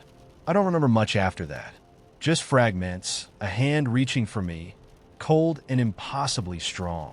The girl's face inches from mine, her eyes darker than the void. The sound of something cracking, like ice under pressure. When I woke up, it was morning. The house was empty. I tried to convince myself it was a nightmare, a hallucination brought on by stress or lack of sleep. But when I walked outside, the grass in my yard was burned in a perfect circle, as if something had stood there for hours. I don't take that road anymore, but sometimes late at night I hear whispers, and when I look out the window, I see her standing at the edge of the yard, smiling. She's always smiling. Let's start a new story. The first postcard came on a Wednesday, slipped between the electric bill and a coupon for cat food. I don't own a cat. It was vintage, with a faded picture of a lighthouse under a stormy sky. On the back, in neat black ink, was a message. The storm is only the beginning. K. I assumed it was a mistake. I didn't know anyone named K. I didn't know anyone who sent postcards at all. But something about it made me hold on to it. I propped it up on my bookshelf, where it stared at me like a dare. The second postcard arrived the following week.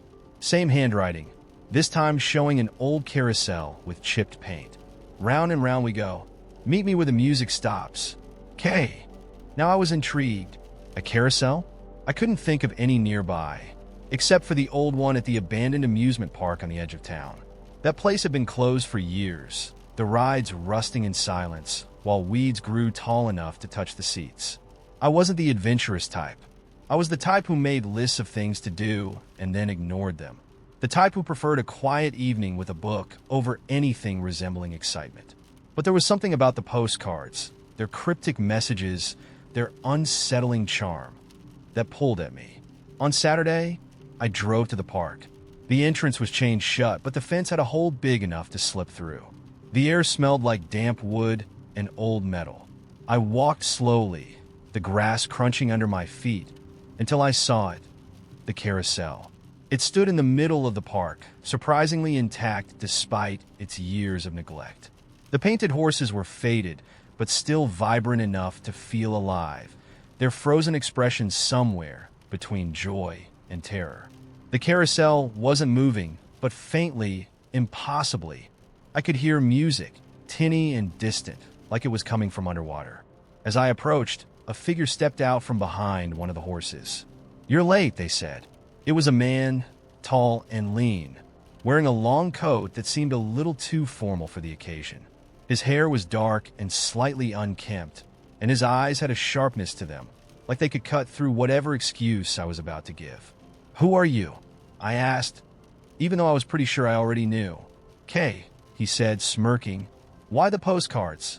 "Why not?" he replied, as if that were a real answer. He gestured for me to follow him, walking toward the carousel without waiting to see if I'd comply. Against my better judgment, I did. He climbed onto the platform and sat on one of the horses, a black one with a chipped mane, patting its neck like it was an old friend. "You're here because you're curious," he said. "No," I said reflexively, then realized I was lying. "Maybe," he chuckled. "It's fine. Curiosity is good. It's the spark before the fire." "Fire for what?" "For change," he said, his voice dropping. Something about the way he said it made my stomach twist.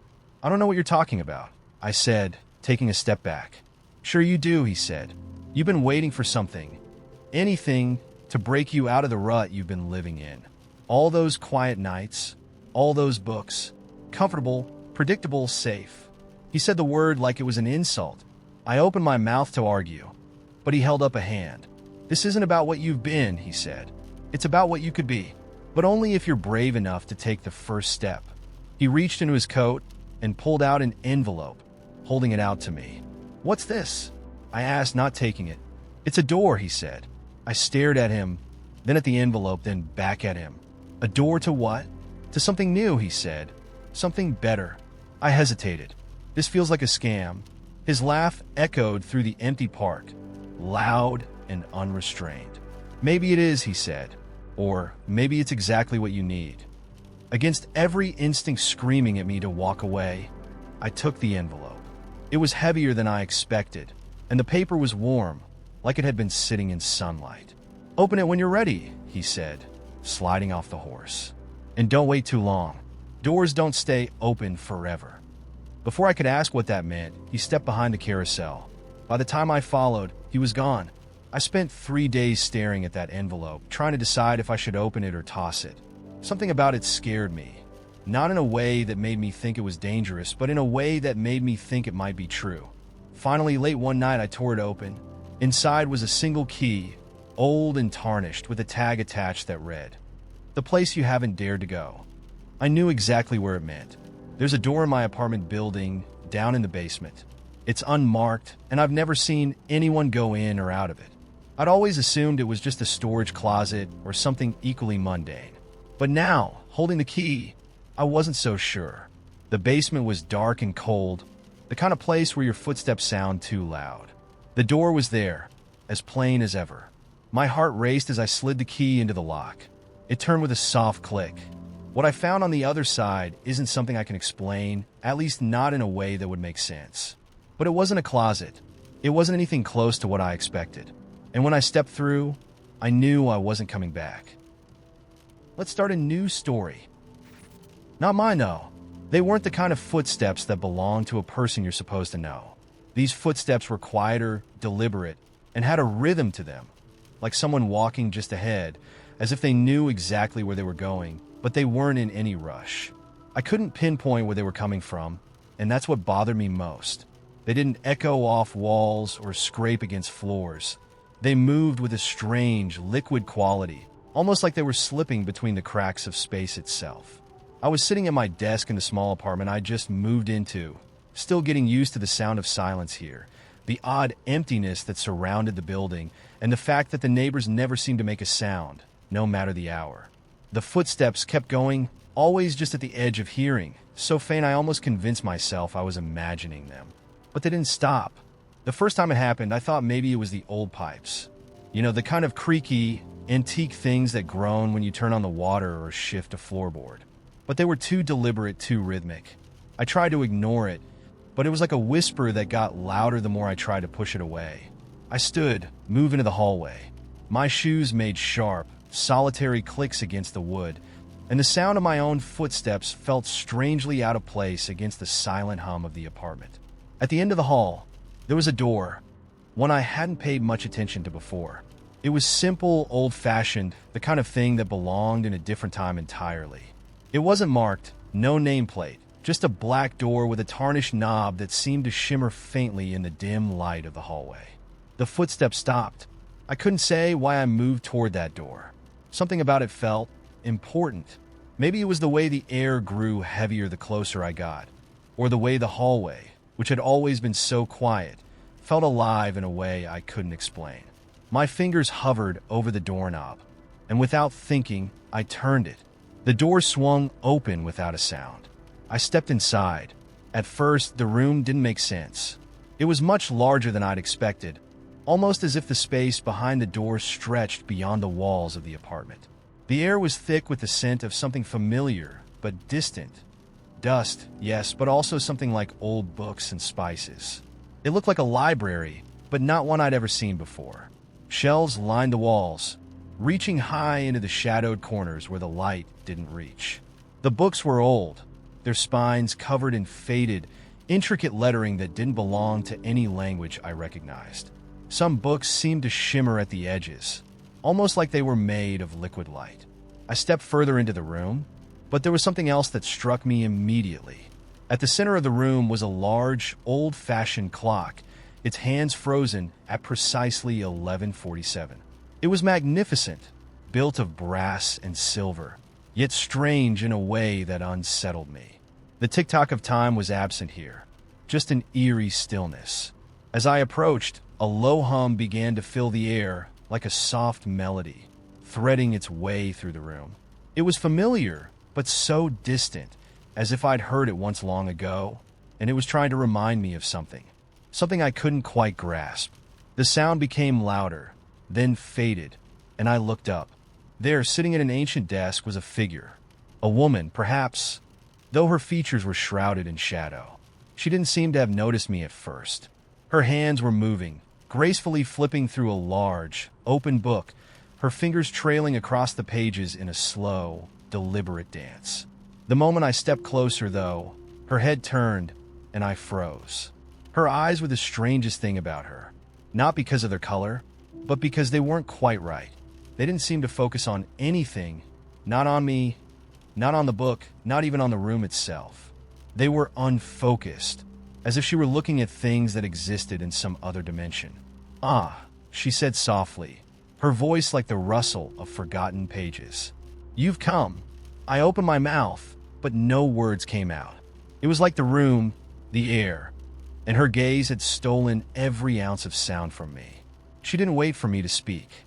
She just smiled, an expression so gentle and knowing it sent a chill down my spine. "You've been walking in circles," she continued. "The footsteps you heard weren't yours. They never were." I blinked, and suddenly, the air in the room thickened again, the hum growing louder. "What do you mean?" I managed, finally finding my voice.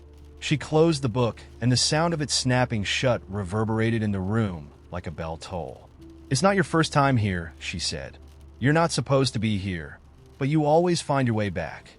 "Back?" I whispered, heart pounding. "Yes," she said, standing now, her movements fluid and without hurry. "The clock is stuck for a reason. It waits for you to remember."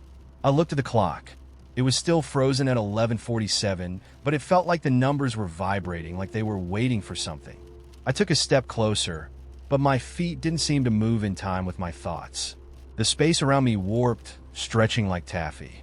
The shelves, the walls, the light itself, everything bent, but I couldn't feel myself move. The woman smiled again. "You remember, don't you?" she asked, her voice suddenly intimate, as if she'd been there the whole time, watching me. "The footsteps, the door, the place that doesn't belong. You've been here before. You've been here countless times." The weight of her words crushed against me, and the world around me folded. The room began to unravel, its corners dissolving into mist, and I felt myself falling, sinking back through time, back to that first moment I had opened the door. The hum grew louder, and then, just as I thought I might be swallowed by it all, everything stopped. The hum, the wait, the clock, the room. I was back in my apartment. The hallway was empty. The door gone. The silence felt thick now, heavier than it had ever been. I couldn't breathe, and I knew in that moment I was being watched, but not by anyone I could see. The footsteps had never left. Have you ever felt like you've lived a moment before, but you couldn't remember how or why? A place that seemed impossible to escape, no matter how many times you tried? What would you do if you found out you were never supposed to leave? Let's start a new story. There's an abandoned diner off Highway 42. It's not on any map, but if you take the wrong exit late at night, you might stumble upon it. That's what happened to me, anyway. I'd been driving home after a disastrous work conference. The kind where your boss's motivational speech is just a PowerPoint filled with stock photos of people high-fiving. It was late, I was tired, and I missed my turn. My GPS, in a rare moment of betrayal, rerouted me through what felt like the middle of nowhere. The road was dark, and the only signs of civilization were the occasional billboards advertising personal injury lawyers or questionable barbecue joints. And then I saw it, a neon sign blinking weakly in the distance. Maggie's Diner. It read, though the G and the E were flickering like they couldn't decide if they wanted to stay lit. The place looked like it hadn't served a meal since the Reagan administration, but hunger and exhaustion make you bold. Or stupid. Probably both. I pulled into the gravel lot and killed the engine. The diner was a squat little building with big plate glass windows that reflected nothing but darkness. Inside, a few of the lights were still on, casting a dim glow over faded red booze and a jukebox that looked like it hadn't played a tune since vinyl was king. Against my better judgment, I went in. The door creaked, because of course it did, and the smell hit me immediately. A strange mix of old grease, mildew, and something faintly metallic like pennies left in the sun. The place was empty, but there was a bell on the counter, so I gave it a tentative ding. That's when she appeared. She came out of the back like she'd been waiting for me. A woman in her 50s, maybe, with sharp eyes and a smile that felt both warm and unsettling, like the kind you get from someone who knows a secret they're not sure they want to share. Her name tag read Maggie, though it looked like it had been written in marker on a piece of duct tape. "Welcome," she said, her voice low and smooth, like a jazz radio host. "What can I get you?" I hesitated. Are you open?" She tilted her head. "Does it look like I'm not?" Fair point. I slid into the nearest booth and grabbed a sticky, laminated menu. It had all the diner classics: pancakes, burgers, pie. But something about the menu felt off. The descriptions were too vague. One item simply read, "the usual." Another said, "something sweet, something bitter." "What's good?" I asked, half joking. Maggie smiled that too knowing smile again. "Depends what you're hungry for."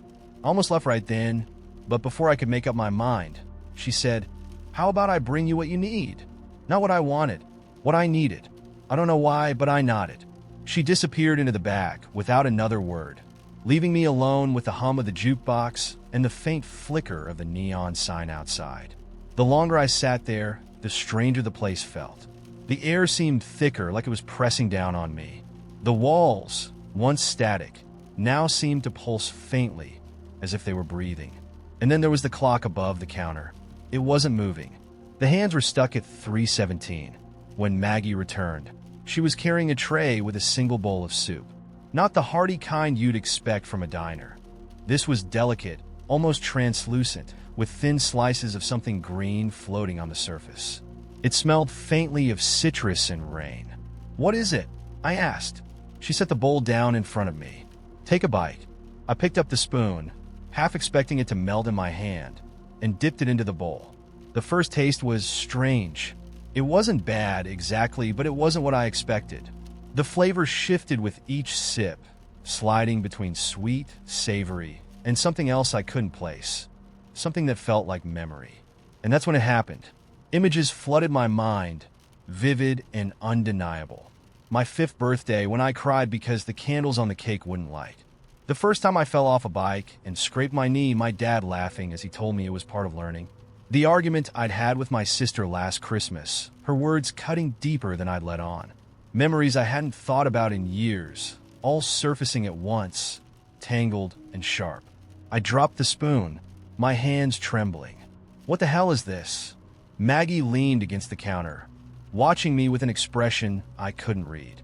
"It's what you needed," she said simply. "The things you carry but don't want to see." I wanted to yell at her, demand an explanation, but the words wouldn't come. My chest felt heavy, like something was pressing against it from the inside. The soup, or whatever it was, had stirred something loose in me, something I couldn't shove back down. "I don't want this," I said finally, my voice shaking. Maggie shrugged, almost apologetic. "No one ever does." I stumbled out of the booth and bolted for the door, leaving the soup and the strange woman behind. Outside, the air was cold and sharp, like a slap to the face. My car was still there, mercifully normal, and I climbed in, gripping the wheel like it might keep me grounded. When I looked back at the diner, the neon sign was dark. The windows were empty. It was like the place had vanished the moment I left. I drove home in silence, my hands still trembling. I tried to convince myself it had been a bad dream, some bizarre hallucination brought on by stress and exhaustion. But when I got home, I found something in my pocket, a small, folded napkin with 2 words scrawled on it in the same looping handwriting as the menu. "Come back." I haven't yet. I'm not sure if I will. But sometimes when I close my eyes, I taste that soup again, the strange, shifting flavors, the memories I didn't want to face. And I wonder what would happen if I did go back. What else might Maggie serve me? What else might I need to see? So, what about you? Have you ever stumbled into a place or a moment that felt like it was meant just for you, even if you didn't want it to be? If you have, I'd like to know. Maybe Maggie's isn't the only diner out there. Let's start a new story. It began with the silence. Not the peaceful kind either. It was the sharp, awkward silence that falls when a question lingers too long without an answer. I was sitting across from my nephew, James, at the tiny kitchen table in my sister's house. He had just turned 10, an age where everything is either deadly serious or outrageously funny, and he was staring at me with an expectant look that felt like a spotlight. I had come to babysit, but the truth was, I barely knew what to do with James. I'm the fun uncle in theory, the one who remembers birthdays and shows up with weird gifts nobody asked for. But I'm also not particularly great with kids. My usual strategy is to distract them with YouTube or snacks until their parents return. But James had asked me a question, and it had thrown me off balance. "Uncle Dan," he said, his eyes narrowing as he fidgeted with a Rubik's Cube he'd given up solving. "What's the most important thing you ever found?" "What do you mean?" I asked, stalling. "Like, something you lost but didn't know you needed. Then you found it, and it made everything better." I stared at him, my mind blank. Was this kid secretly writing fortune cookie slogans? Where was this coming from? I said, scrambling for something meaningful. "I don't know. I guess I'd have to think about it." James looked disappointed, but he didn't press me. Instead, he picked up his Rubik's Cube again, turning it half-heartedly while I sat there feeling like I'd failed some secret adult test. After he went to bed, I couldn't stop thinking about his question. Not because I didn't have an answer, but because I did, and I wasn't sure I wanted to share it. The most important thing I ever found was a rock. Not a shiny, polished gemstone or a rare, ancient artifact. Just a small, grayish-black stone I picked up when I was 15. It was smooth, worn down by years of weather and time, and it fit perfectly in the palm of my hand. I'd found it on a beach during a school trip, buried half in the sand, and for reasons I still can't explain, I slipped it into my pocket and kept it. That rock became my talisman. I carried it everywhere, school, the library, even family dinners where I didn't want to be. It wasn't magical or lucky, but it was something solid. Something I could grip tightly when I felt like the world was spinning too fast. When I left for college, I forgot about the rock. It stayed behind in a drawer somewhere, lost in the shuffle of packing boxes and new beginnings. I didn't think about it again until years later, when my life hit a point where everything felt impossible. My first job had fallen apart. My relationship at the time was crumbling. I was drowning in student loans, and every day felt like a Sisyphean battle just to get out of bed. One night, while digging through an old box of junk looking for something, anything that might distract me, I found the rock again. I remember holding it, feeling the smoothness of its surface, the cool weight of it in my hand. It was like reconnecting with an old friend I didn't know I'd missed. That rock reminded me of who I'd been as a teenager. Someone who didn't have everything figured out but still managed to carry hope in his pocket. The rock didn't fix my life, of course, but it gave me a starting point, something to hold on to when I felt like I was slipping. And slowly, piece by piece, I rebuilt myself. Now, it sits on my desk at home, next to a stack of half-written notebooks. I don't carry it with me anymore, but I still look at it sometimes just to remind myself that even the smallest, most unassuming things can make a difference. The next morning, when James woke up, I handed him a small tin. "What's this?" he asked, opening it. "Something to help you think," I said. Inside was a rock I'd picked up from my sister's backyard, a smooth, round one I'd washed and dried the night before. James held it up to the light, turning it over in his hand. "It's just a rock," he said, unimpressed. "Maybe," I replied, "but you never know when it might come in handy." He didn't say much after that, but later, when I saw him fiddling with the rock while watching TV, I couldn't help but smile. So now I have to ask, what's your version of the rock? What's the small, unexpected thing you found that ended up being more important than you ever realized? I'd love to hear about it. Maybe it's not a rock, but I'm willing to bet it's something just as ordinary and just as extraordinary. Let's start a new story. I never thought I'd find myself in the attic of an abandoned house on a Tuesday afternoon. But there I was, crouched on the dusty floor of what used to be a nursery. The sun was setting outside, casting long shadows through the cracked windows, and the air smelled faintly of mothballs and old books. It wasn't the most exciting place, and I wasn't even sure why I'd walked in the first place. Maybe it was the door I'd noticed earlier, the one at the end of the street that seemed just a little too out of place, a little too eager to be found. But there I was, drawn in by the same sort of curiosity that makes people watch when a train wreck happens. I wanted to see if I could find anything at all, that would make the place seem less empty. The house had been standing there for years, on the corner of Maple and Elm, abandoned since the fire that had destroyed most of the neighborhood's charm. There was a certain quiet mystery about it, the kind you feel when you notice a story lingering just out of reach, like a half-remembered dream. I walked slowly across the attic, stepping over forgotten cardboard boxes and old furniture draped in yellowing sheets. I opened the closet in the corner and found a stack of children's books. Their pages were fragile, the text faded and curling at the edges, but one caught my eye. It was a picture book, its cover a soft shade of blue with a simple gold tree on the front, the kind of book that probably belonged to someone's grandparent once. It had no title. On a whim, I opened it. The first page was blank. The second page, however, held a single line of text. All stories begin with a question. I blinked. It was such an odd thing to say, especially in a children's book where stories were usually about pirates or talking animals or some other easy escape from reality. But this book didn't seem to belong to any of those categories. It felt different, like it was asking for something more. I flipped through a few more pages. Each one was blank, except for a single line of text. They weren't questions. They were statements, odd little fragments that didn't make much sense at first, but felt undeniably true. The answer is never where you expect it.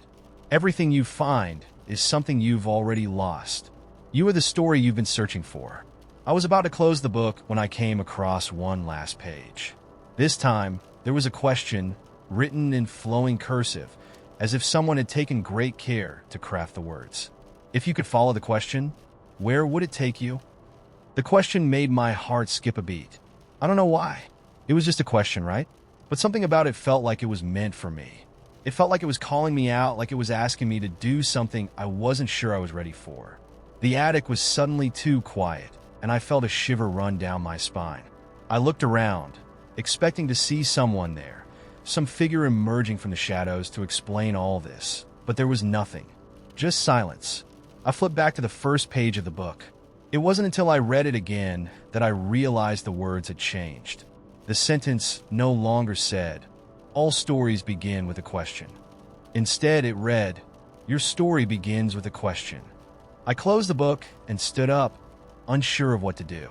The air around me seemed to thicken, as though the room itself was holding its breath. I felt like I was part of something now, something bigger than just this house and this book and this moment. I could almost hear the hum of a distant voice, waiting for me to answer. I didn't know how long I stood there, the weight of the question pressing into me, but eventually I left the attic. The sun had set, and the streets were quieter now. I didn't look back as I walked down the road, but I could feel the pull of that question. If you could follow the question, where would it take you? Echoing through me. For the next few days, I couldn't shake it. I thought about it in the mornings when I woke up and late at night when I couldn't sleep. It haunted me. I started asking it in my conversations with people, not knowing what kind of answer I was looking for, but hoping someone else might be able to give me one. But each time, I just got puzzled looks. And then last night, I got a message. It was a single line, sent from a number I didn't recognize. "Have you answered the question yet?" I stared at the message for a long time, my pulse quickening. Who was this? Why did they know about the question? And why did it feel like my whole life had been building up to this exact moment? I wrote back almost instinctively, "I don't know the answer." A reply came almost instantly. "Maybe the answer is that you're not meant to know." It felt like a weight had been lifted. The question had always been there, a part of me, but I wasn't ready to face it until I stopped trying to make sense of it. The search for an answer had become the answer itself. I don't know if that makes any sense. But here's what I do know. Sometimes the questions we ask ourselves are not meant to be answered. They're meant to lead us somewhere, to make us move, to make us change. And maybe the only answer we really need is the one that keeps us asking. So now I'm curious. Have you ever been asked a question you couldn't answer, but it changed you anyway? Let's start a new story. It was one of those gray mornings where the sky hangs like a curtain about to fall, and everything feels a little too quiet. I was sitting at the kitchen table, sipping coffee, watching the steam curl from my mug like it had something to say, when I noticed the letter. It had appeared on the counter without my noticing, just sitting there next to the fruit bowl, as if it had always been there. The address was written in a hand I didn't recognize. To whoever reads this. No name, no return address. Just those words scrawled in uneven ink. I blinked, rubbed my eyes, and then reached for it. It felt heavier than it should have, too. Not in a literal sense, just this strange weight, like the kind you feel when someone is watching you, even when no one is there. I opened it carefully, not sure why I felt like I had to, but I did. Inside was a single sheet of paper, crumpled slightly as if it had been through something. The words on it were simple, but they hit me like a punch. Everything you've lost is waiting for you. You only have to find it. I remember sitting there, staring at it, feeling my heartbeat slow in a way that felt wrong. I couldn't shake the feeling that this wasn't just some odd coincidence. The letter wasn't a mistake. It wasn't a joke. It was meant for me. The message lingered in my head for hours, making me feel like I had slipped into someone else's dream, like reality had bent in some strange way.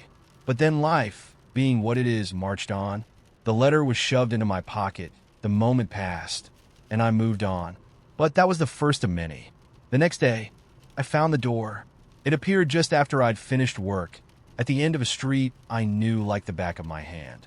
I'd never seen it before. Not there. It was an old wooden door, crumbling around the edges, framed in a stone arch that looked as though it had been there for centuries. I'm not talking about some forgotten shed or a random gate to nowhere. It was there, standing upright in the middle of an empty lot, as if it had always belonged. The kind of door that doesn't belong in any time or place, an impossible door really. I could feel the air shift around it, as if the world itself had decided to pause. I don't know why I walked up to it, but I did. I reached out and touched the door handle. Cold, heavy, like it had been waiting for me. And when I turned the knob, the door swung open without protest. What lay beyond was nothing. Nothing but a room, a small, dimly lit room, full of bookshelves that stretched higher than they should have been, as if they went on forever. The shelves were filled with objects, strange old things, some of which I recognized, but many more I couldn't place. A faded photograph, a rusted key, an old pair of boots. I took a few tentative steps inside, and the door clicked shut behind me. I tried the handle. Locked. I wasn't scared exactly, but there was this undeniable pull, like the room was drawing me in, not with force, but with the promise of something I didn't understand yet.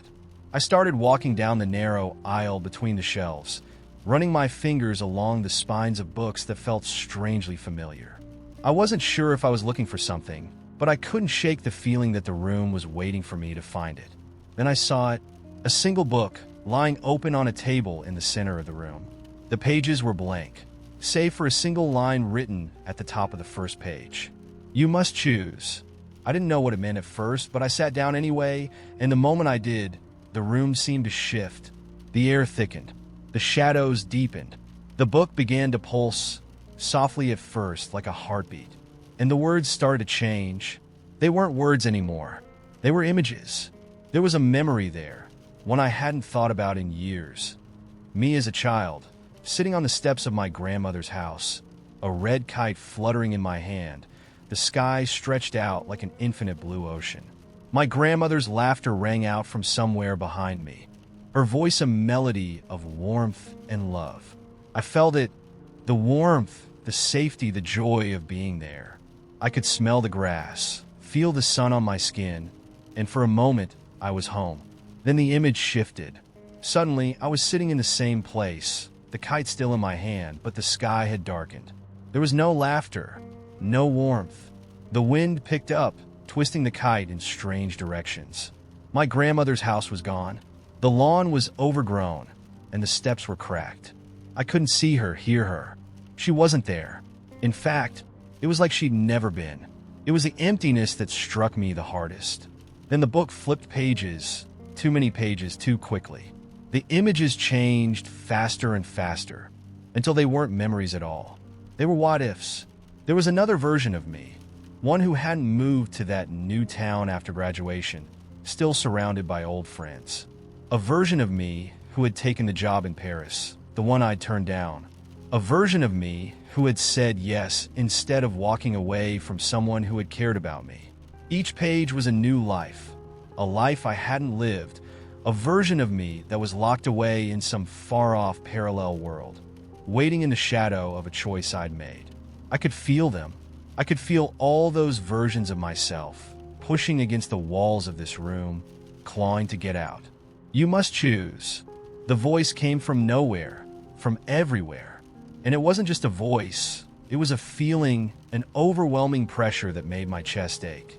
The book was waiting for me to pick. Pick what? A version of myself? A life I could have had? I turned the pages again, faster this time. And with each turn, the feeling grew stronger. Each page was a new chance, a lost opportunity, a regret I'd buried too deep. And with each turn, I realized this room wasn't just showing me what I could have been. It was showing me who I could still be. All the things I had left undone, all the doors I had left unopened, waiting if I had the courage to step through them. That's when I understood the letter. It wasn't just some random message. It was a call to action. Everything you've lost is waiting for you. You only have to find it. I didn't know what to do. I didn't know if I was ready to choose a life I had long since left behind. But for the first time in years, I felt the pull of something old and familiar. The taste of possibilities I had let slip away. And that's when I decided. I picked up the book, and for the first time, I closed it. I closed the door behind me. And when I opened my eyes again, I was standing in the middle of the park, staring at the empty lot where the door had been. The sun had set, and the world felt different now.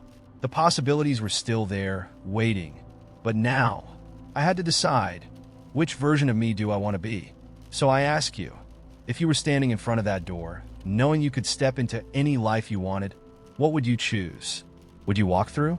Or would you turn away, knowing that the life you've lived is still yours to shape? Let's start a new story. When I woke up, I was standing at a crossroads, but it wasn't like any crossroads I'd ever seen. The paths weren't dirt or stone, but shimmering threads, glowing faintly underfoot, stretching out in every direction like veins of light. Each one pulsed with a rhythm I could feel in my chest, as if the threads were alive, aware. Above me, the sky was not a sky at all, but a vast, shifting tapestry of scenes, flashes of lives I recognized and others I didn't.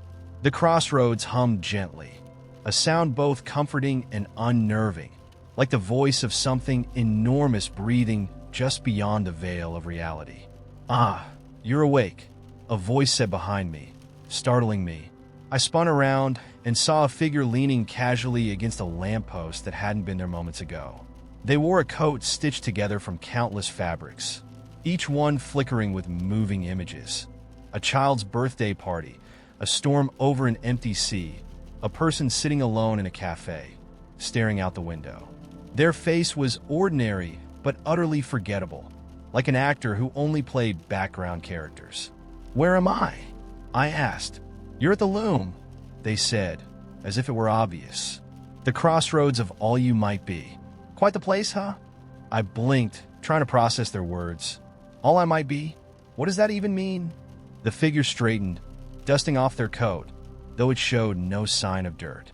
"It means exactly what it sounds like.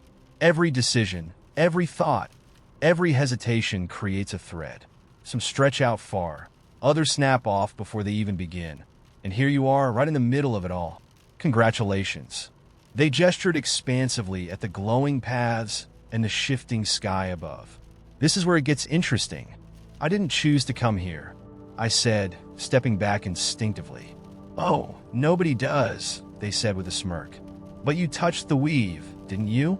That little tug, that moment of doubt. Should I have gone left instead of right, said yes instead of no, taken the leap instead of stepping back? That's all it takes." I thought back, trying to remember what I'd done to end up here. Was it the job offer I turned down last month? The text I didn't send last night?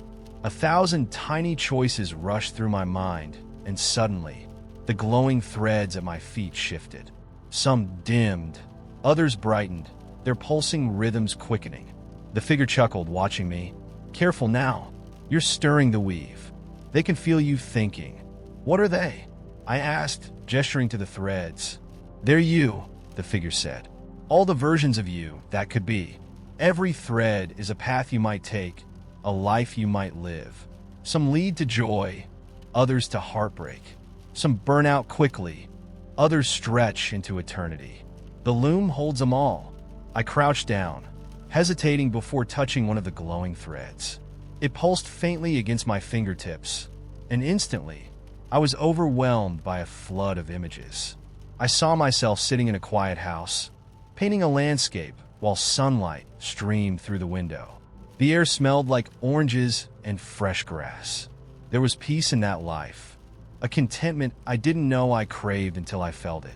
I let go of the thread, gasping. That felt real.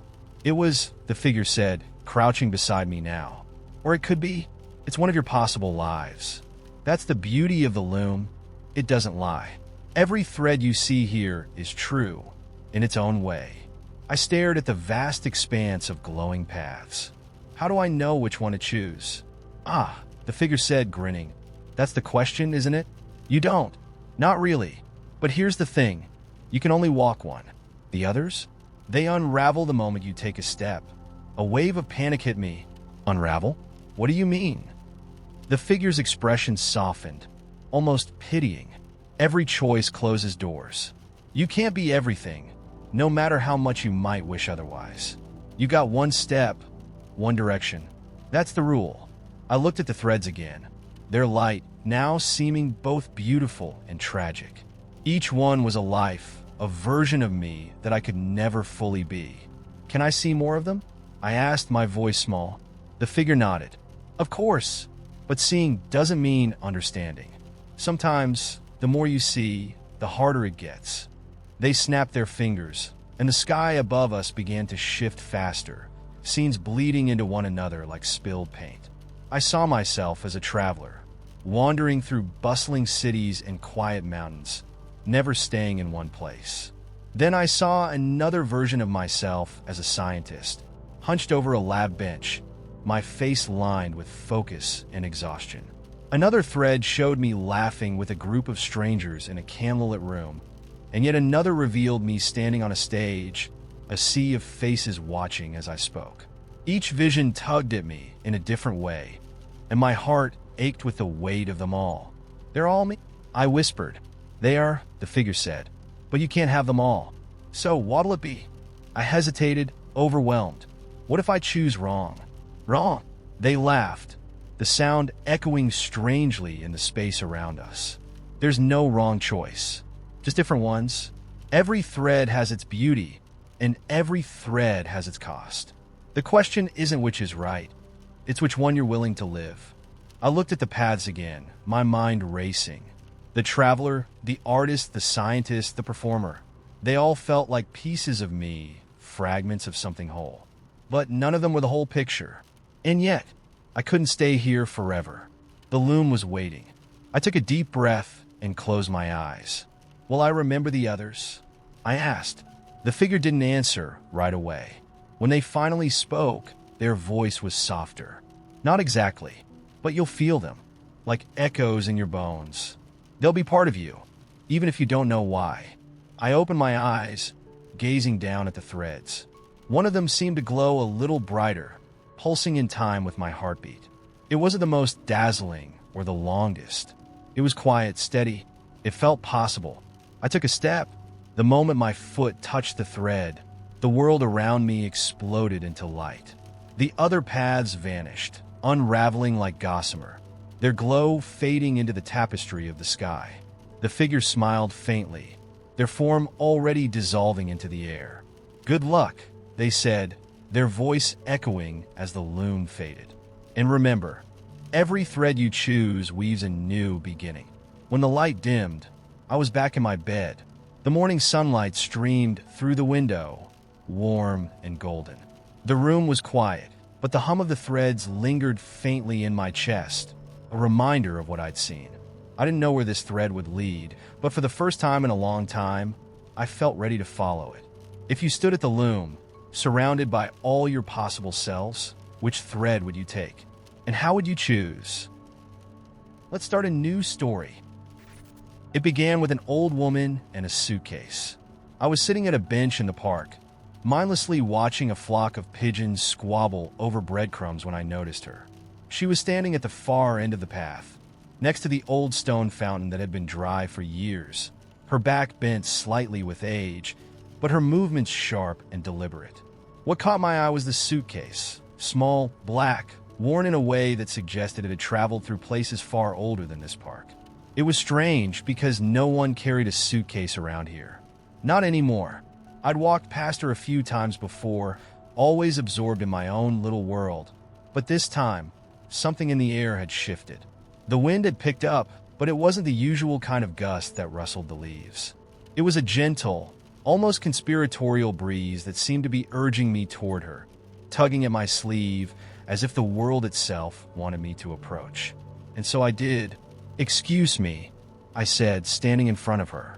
The old woman didn't look at me, not directly. Her gaze was far off, lost in the distance, as though she could see something that wasn't there. Or maybe something that I wasn't supposed to see. She didn't respond at first, but then she let out a soft sigh, as though deciding something. Slowly, she turned the suitcase towards me, as if presenting it. "You look like you're going somewhere," I said, glancing at the suitcase. "You need help with that?" Her lips twitched in what could have been a smile, though it looked more like a ghost of one. "I'm not going anywhere," she said, her voice strangely clear for someone so old. "Not anymore." I looked down at the suitcase again. The clasps were rusted, but they were still intact. Something about it felt significant, as if it wasn't just a piece of luggage, but a part of the fabric of this place, a stitch in the world's forgotten seams. She slid the case closer to me, her hands shaking slightly. "You'll understand soon enough, but I need you to carry it for me, just for a while." I frowned, unsure of what to make of her request. "What's inside?" "Everything," she said simply, her eyes never leaving mine. "Everything you've lost, and everything you've yet to find." I don't know why I agreed, but something in her tone, in the way she spoke as if she already knew the future, made me nod. I took the suitcase, surprised by its weight, or rather, by the strange heaviness it carried. It wasn't just filled with things, I realized, it was filled with moments. Pieces of time, memories that I hadn't realized I'd forgotten. "Where do I take it?" I asked, unsure if the words were for her or just for myself. "Take it down the path," she said, her voice barely above a whisper. "Follow the line of the trees, and you'll find the door." "The door?" I echoed, feeling a strange chill creep along my spine. She didn't respond. Instead, she simply turned and began walking away, leaving me standing there with the suitcase in my hands, the weight of it pressing into my fingers like it was filled with sand, grains of things I hadn't even known I'd lost. I stood there for a moment, unsure of what to do. Then, as if on cue, the park around me shifted. The trees bent inward, forming a sort of passageway that hadn't been there a moment ago. The wind picked up again, but this time it wasn't urging me to move. It was pushing me, a soft, invisible hand at my back, making it impossible to stay still. I took a step forward. The suitcase seemed to grow heavier with each step, until it felt like I was carrying the weight of the world on my shoulders. The trees creaked and whispered above me, and somewhere, far in the distance, I could hear the soft echo of a bell. The path grew longer, darker, and I realized that I was no longer in the park. The world had shifted around me in a way that made no sense. The air smelled different, older, like ancient wood and dust. The leaves rustled beneath my feet with a sound that felt too familiar, like the footsteps of someone I'd once known but forgotten. And then I saw it, the door. It was standing in the middle of the path, just ahead, carved into the bark of a massive oak tree. The door was small, only about 3 feet tall, and covered in ivy.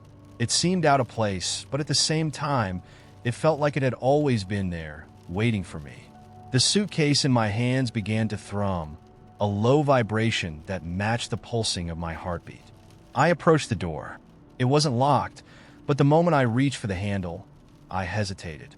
Something was pulling at me, a question buried deep inside my mind, one I hadn't been able to put into words until now.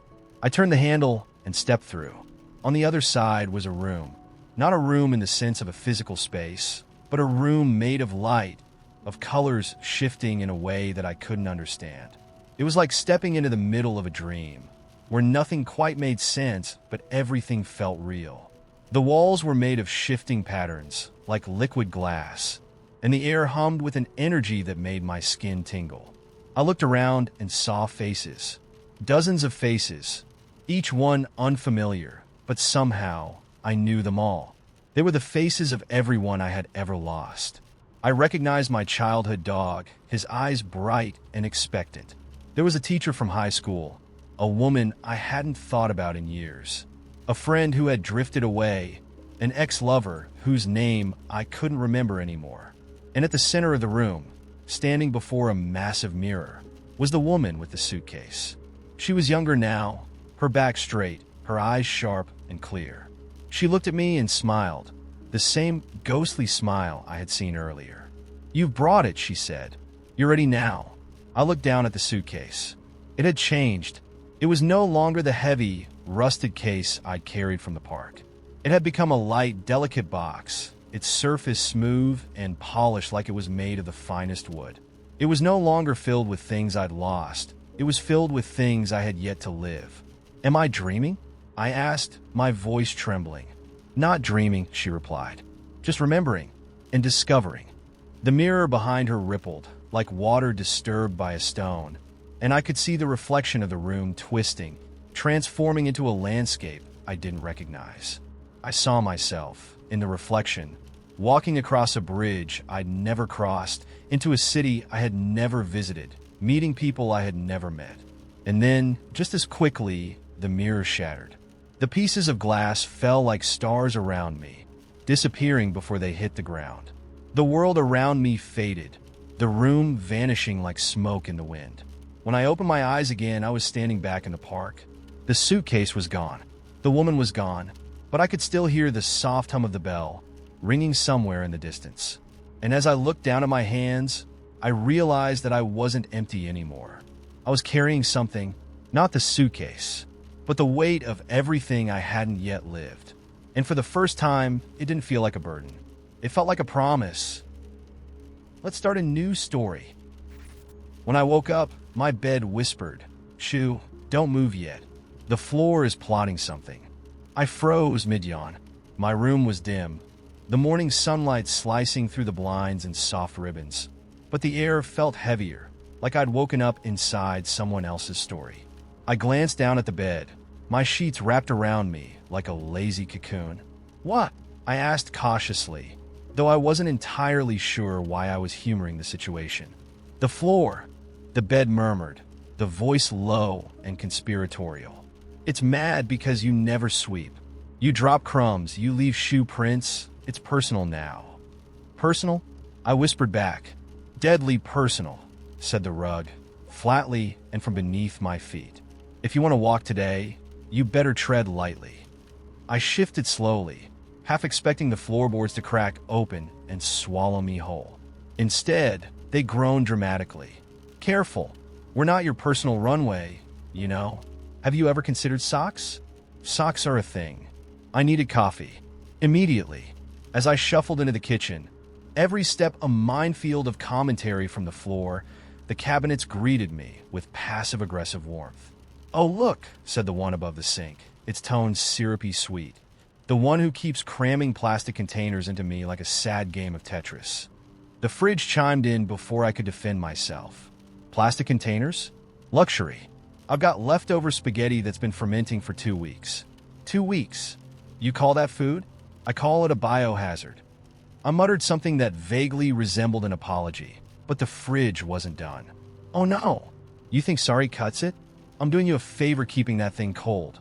If I quit, the whole kitchen's going to smell like regret." The coffee maker, thank God, seemed too perky to hold grudges. "Coffee time? Yes. Let's do this." Water in, coffee out. That's the whole job, buddy. Teamwork makes the dream work. For a brief, blessed moment, I thought I could have a normal morning, but then the mug I pulled from the cabinet snorted. Really? Me again?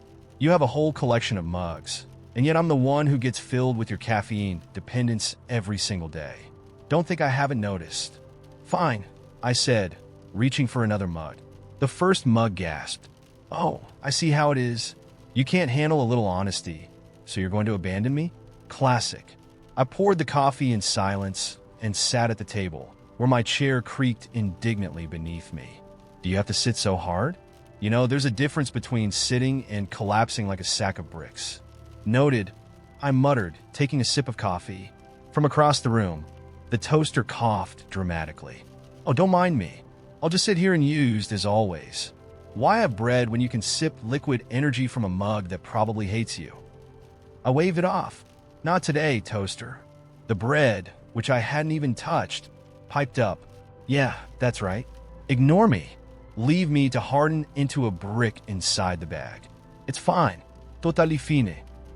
I buried my head in my hands, only to hear the table sigh. Don't do that. It's depressing. You're already slouching. Do you want back problems, or is it just a side effect of your lifestyle? I'm not having this conversation. I muttered, but the table didn't care. It just kept lecturing me as I finished my coffee and stared out the window. The world outside wasn't any better. A squirrel perched on the tree by my window chattered loudly to its companions. Oh, he's awake, the crumb dropper. But he's about to eat something useless again. Remember the time he threw away half a bagel? A bagel. A pigeon on the roof laughed, its voice guttural and full of scorn. Lungs. So wasteful. I'd eat a bagel any day. I'd eat a rock if it had cream cheese on it. Cream cheese is overrated, another pigeon replied. Butter is where it's at. I needed air, or maybe a therapist. I stepped outside, half hoping the grass wouldn't have an opinion about my footwear. It did. Crocs, the lawn said, its voice a soft, incredulous murmur. You've got sneakers. You've got boots. And yet you choose Crocs? They're comfortable, I snapped. They're a crime, the grass shot back. Against feet and fashion. Even the wind seemed to get in on the act, teasing my hair into knots. Bedhead, it whispered gleefully. Bedhead forever. I kept walking, tuning out the chirps, rustles, and whispers around me. A car drove past, and I caught it grumbling about its owner's refusal to rotate its tires. A mailbox sighed as its door swung open. More bills. Great.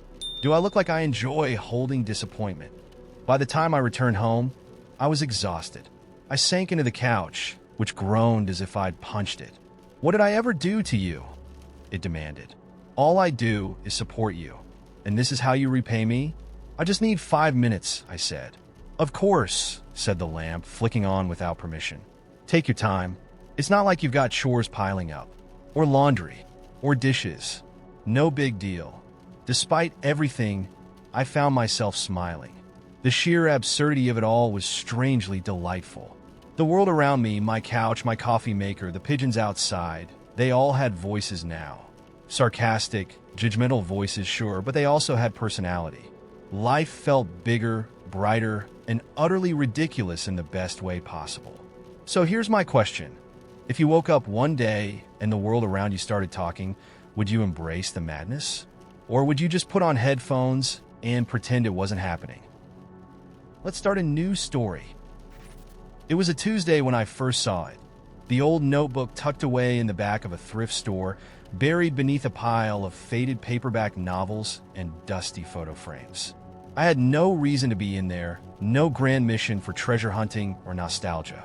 I had just been walking by when some invisible tug, drew me inside. I had only a few dollars left in my wallet and wasn't planning on spending it on anything, much less an ancient-looking notebook.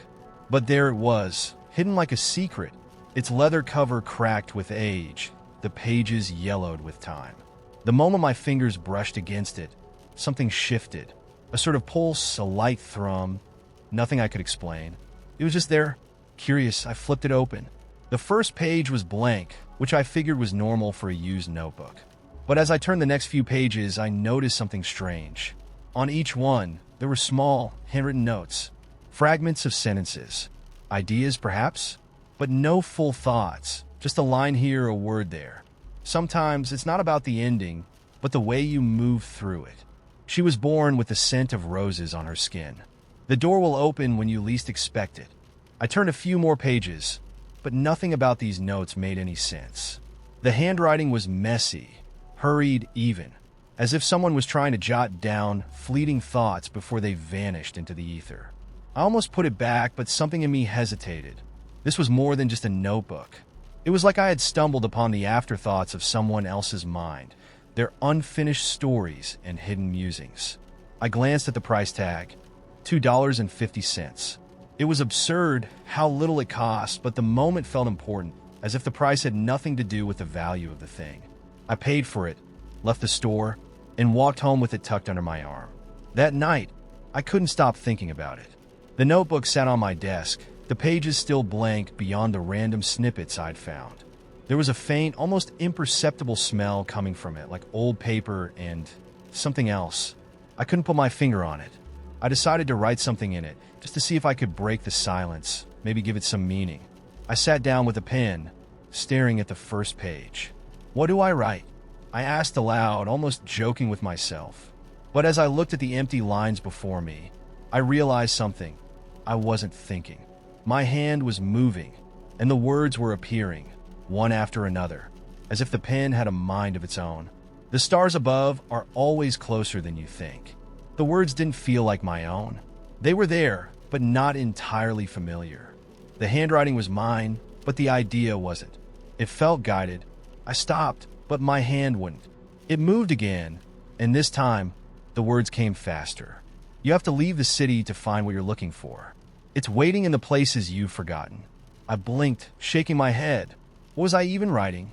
The sentences didn't make sense, didn't fit into the story I was living. And yet, they felt undeniable, like the universe itself was sending me a message I couldn't ignore. By the time I stopped, the page was filled. I looked down at the fresh ink, and for the first time in my life, I felt like I had written something that wasn't entirely mine. I stood up, staring at the words. The door will open when you least expect it. That line, I had seen it in the notebook, the one I had found earlier. It wasn't a coincidence. I ran back to the desk and grabbed the notebook. The first page was now filled with my writing, and the lines from the notebook had faded, blending into the new ink as if they had always belonged. My heart started racing. I flipped through the pages, and there it was again, my handwriting, but not my words. I couldn't stop myself from writing. I couldn't stop the pull. The key is not the lock, but the door it opens. And then, as if the page had been waiting for me, there it was, a new note, one I had never seen before. It was the kind of sentence that felt like it had always been part of me, hidden away for just this moment. The door is just ahead. I didn't know what that meant, but something told me I was supposed to follow it. It was no longer a question of whether I should go. It was a question of where. I grabbed my jacket, slipped the notebook into my bag, and left. The city was quiet as I walked through it. The usual hum of traffic, the distant chatter of pedestrians, the flicker of neon signs. All of it felt like a blur. My mind was elsewhere, trying to piece together the riddle that had begun in that notebook, trying to understand what I had just started. I found myself standing in front of a building I'd never noticed before. It was small, tucked between two larger structures, and the door was slightly ajar. The moment I saw it, I knew. This was it. I pushed the door open. Inside was a room I had never been in, but I recognized it all the same. There were bookshelves lining the walls, old maps scattered across a large oak table, and a tall window that looked out onto the city, though it felt more like looking into another world. And at the center of the room stood a figure, a woman, though I couldn't tell her age. She was dressed in old-fashioned clothing, but her eyes, those eyes, they were like mirrors, reflecting the world back at me, only distorted, like I was seeing a different version of myself. "You've arrived," she said, her voice like the echo of 1,000 whispers. I opened my mouth to ask what was happening, but before I could speak, she handed me a small box. It was made of the same iridescent metal as the key I had found. "Take it," she said softly. This is the next step. I opened the box. Inside was nothing, except for a single slip of paper. The story isn't finished. You have to keep writing. The room began to blur again, like I was no longer part of the world I knew. The edges of everything, of the building, of the city outside, faded. All that remained was the feeling that something was shifting, something big. I didn't know what was waiting for me, or what kind of story I had started, but I could feel it. I could feel it pulling me forward. The notebook was still in my bag. I hadn't opened it since I left my apartment, but somehow I knew that whatever came next, it was going to be a story that wasn't mine alone. Have you ever felt like you were part of a story you hadn't written yet? Let's start a new story. The fog rolled in that evening as if the horizon itself had dissolved, leaving the world softened at the edges. I was driving home along a stretch of road I hadn't taken in years, though I wasn't sure why.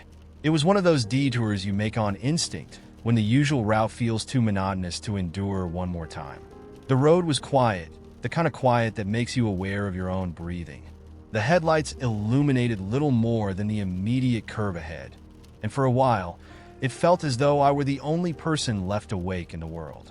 Then, through the mist, I saw a sign, the Emporium of All Things Lost. It was hanging from a wrought iron post just off the side of the road, its letters painted in a looping, whimsical script. Beneath it, an arrow pointed down a gravel driveway that disappeared into the fog. I should have kept driving. Any reasonable person would have. But something about the sign pulled at me, a strange, magnetic curiosity. I slowed the car and turned onto the driveway, the crunch of gravel under the tires the only sound in the enveloping silence. At the end of the path, a small building emerged from the fog, its windows glowing warmly against the pale gray. It looked like a cabin from some forgotten fairy tale, with ivy creeping up its weathered walls and a crooked chimney that puffed out thin ribbons of smoke. Above the door hung another sign, identical to the one on the road. I stepped out of the car, the chill in the air sharper than I'd expected. The place smelled faintly of cedar and something sweet like baked apples. As I reached for the door handle, I hesitated, half expecting it to be locked, or worse, to open and reveal something I wasn't ready to face. But the door swung open with ease, a bell above it chiming softly. Inside, the shop felt impossibly vast, its ceiling stretching higher than the building's exterior should have allowed. Rows upon rows of shelves disappeared into the distance, each one crammed with objects that didn't seem to belong together. A single glove next to a stack of postcards. A child's tricycle perched precariously on a row of books. A jar of mismatched buttons glittering faintly in the dim light. At the far end of the room, a figure emerged from behind a counter. He was tall and thin, with sharp, bird-like features and a pair of round spectacles that caught the light like two moons. He wore a coat that seemed to shimmer faintly, shifting colors as he moved, and when he spoke, his voice was low and measured, like a clock ticking in a quiet room. "Welcome," he said, his lips curling into a faint smile, "to the Emporium of All Things Lost. Are you looking for something?" "I'm not sure," I admitted, taking a step inside. The door clicked shut behind me, though I hadn't touched it. "What is this place?" He tilted his head slightly, as though considering the question. "It's a repository of sorts, for things misplaced, forgotten, or left behind." "Like a lost and found?" His smile widened, but it didn't quite reach his eyes. "Not exactly. Here, we keep what has truly been lost, not just objects, but moments, dreams, memories. The things that slip through the cracks of time and consciousness. And sometimes, people find their way here when they're ready to reclaim them." I blinked, unsure whether to laugh or walk out. But the air in the shop felt thick with something unnameable, something that held me in place. "Feel free to browse," he said, gesturing to the shelves. "You might be surprised at what you find." I wandered down the nearest aisle, my fingers brushing against the edges of the objects as though touching them might help me understand. A cracked watch, its hands frozen at exactly 3:17. A toy soldier with one arm missing. A small wooden bird, its paint faded but still vibrant in the shape of its wings. And then there was a scarf, It was tucked between a worn paperback novel and a jar of seashells, its fabric a deep shade of red that seemed untouched by time. I picked it up, and the moment I did, I felt a sharp jolt, like a string had been plucked inside my chest. I remembered. The scarf had been my mother's. She wore it almost every day during the winter, wrapped snugly around her neck as she stood at the bus stop, waving goodbye to me on my way to school. It smelled faintly of her perfume, a warm, floral scent that lingered in the air like a promise. I hadn't thought about that scarf in years, not since she passed. Somewhere along the way, it had vanished, lost during a move, or maybe lent to someone who never gave it back. I had told myself it was just a piece of fabric, that it didn't matter. But now, holding it in my hands, I realized how much of her had been tied to it. The way she'd drape it around my shoulders when I complained about the cold. The way she'd laugh when I tried to mimic her tying it into a perfect knot, always getting it wrong. The way it made her seem invincible, even on the harshest winter days.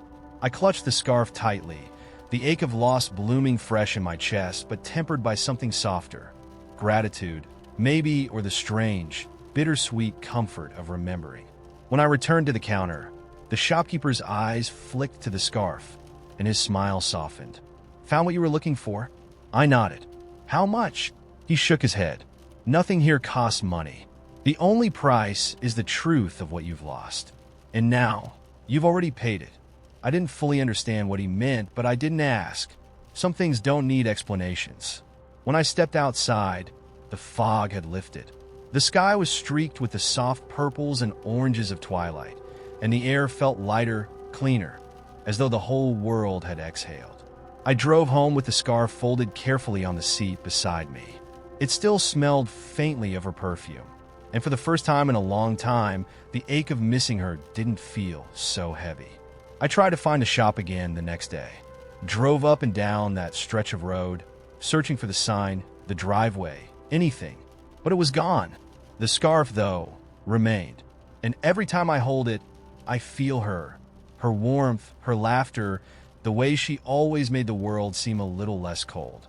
Have you ever stumbled upon something that felt like it had been waiting for you? Something that carried a piece of who you were and who you'd loved, just waiting to be found again? Let's start a new story. Not just any footsteps. They were uneven, soft yet deliberate, like someone pacing back and forth over uneven pavement. I was walking through the narrow streets of the old district, the part of the city where the buildings leaned so close together that they whispered secrets to each other when the wind blew. The sound wasn't loud enough to draw attention, but it was persistent, and it came from just ahead. I turned the corner and saw her. A girl, maybe 12 or 13, was drawing something on the ground with a stub of chalk. Her face was set in deep concentration, her knees dusty and one shoelace undone. She didn't look up as I passed, but I slowed my pace, curious to see what she was creating. It wasn't a hopscotch grid or a flower or even a name. It was something intricate, patterns that spiraled and wove into each other, forming shapes I couldn't quite place. A mandala, maybe? Or something from her imagination entirely. She worked quickly, the chalk moving like it had a mind of its own, tracing invisible pathways on the cracked concrete. I paused for just a second too long, and she looked up, catching me staring. Her face was blank at first, neutral almost, but then she grinned. Not a shy, polite grin, but a big, toothy smile like I'd caught her in the middle of a private joke. "Do you like it?" she asked, holding the chalk up like a trophy. "It's beautiful," I said, and I meant it. She nodded once, then went back to work, and I walked on, the sound of her chalk scratching the pavement following me like a faint melody. The city felt different after that, as though I'd stepped into some alternate version of it, a version where everything was a little sharper, a little stranger. I noticed things I hadn't before. The texture of moss creeping up the sides of a brick wall, the way a piece of torn fabric fluttered from a lamppost like a forgotten flag, the faint smell of cinnamon drifting out of a bakery, even though the door was closed. At a bus stop, an older man was sitting on the edge of the bench, feeding breadcrumbs to the pigeons. His movements were methodical, almost ceremonial, and the pigeons responded in kind, gathering around him in a perfect half circle. He spoke to them as he fed them, his words too soft for me to hear, but his tone was gentle, like he was explaining something important. One pigeon, the smallest one, with a patch of white on its wing, hopped closer to his foot. The man stopped mid-sentence, leaned down, and whispered directly to it. The bird tilted its head, as if considering his words, then fluttered up to perch on the back of the bench. The man smiled, nodded, and went back to feeding the others. I didn't linger long, but as I walked away, I couldn't help but wonder what he had said. Further down the street, I came across a storefront I'd never noticed before. The window was filled with clocks of every size and shape, some ornate, others plain, a few so old they looked like they might crumble if you touched them. Inside, a man was winding the hands of a grandfather clock, his movements deliberate and slow. The clock he was working on wasn't ticking, it was silent, its pendulum frozen in mid-swing. But as I watched, the man adjusted something deep within its mechanism, and the pendulum began to move. It started slow at first, hesitant, as if remembering its purpose, but soon it found its rhythm, swinging steadily from side to side. The sound of the ticking filled the shop, spilling out onto the street like the beating of a giant heart. The man looked up then, catching my eye through the glass, and he smiled, not at me, but as though he'd just made a deal with time itself. By the time I reached the park, the air had turned heavy with the promise of rain. A woman in a yellow raincoat was sitting on a bench, reading a book. Beside her was a bright red umbrella, the kind that looked like it belonged in an old movie. She wasn't using it, hadn't even opened it, but it sat there like a punctuation mark, bold and certain, against the gray afternoon. A boy on a skateboard zipped past me, his wheels making a low, rhythmic rumble against the pathway. He wasn't going anywhere in particular, just looping around the park, carving lazy arcs in the air. At one point, he stopped to adjust his shoelaces, and for a brief moment, he stood completely still, his head tilted up to the sky. The rain hadn't started yet, but you could feel it coming. He closed his eyes, as if daring it to arrive. When it finally did, soft at first, then heavier, he didn't rush for cover. Instead, he kicked off, gliding down the path as the rain darkened the pavement beneath him. I stayed in the park for a while, watching the rain fall. A group of kids ran out from under the trees, laughing as they splashed through puddles that hadn't fully formed yet. A man with a violin appeared from somewhere, his bow moving across the strings in long, mournful strokes that seemed to echo the rain's rhythm. And then, just as suddenly as it had started, the rain stopped. The city shook itself off, droplets clinging to leaves and windows, and the world seemed to exhale. As I walked home, everything felt different, even though nothing had really changed. The girl with her chalk, the man and his pigeons, the boy and his skateboard. They were all still out there, somewhere, each of them weaving their small, unnoticed magic into the fabric of the day. It made me wonder how much of the world I'd been missing. Not the big, obvious parts, but the quiet details, the ones that sit just beneath the surface, waiting for someone to notice. So now I'm asking you, what's the smallest, most unexpected moment that's made you feel like you were part of something bigger than yourself? Let's start a new story. I have a theory that when you fall for someone, the universe starts testing you in strange ways. Little challenges, like, how far are you willing to go to see this person again? How much awkwardness can you endure without crumbling into a puddle of mortified goo? I first noticed this pattern with Grace, a girl I met at a house party.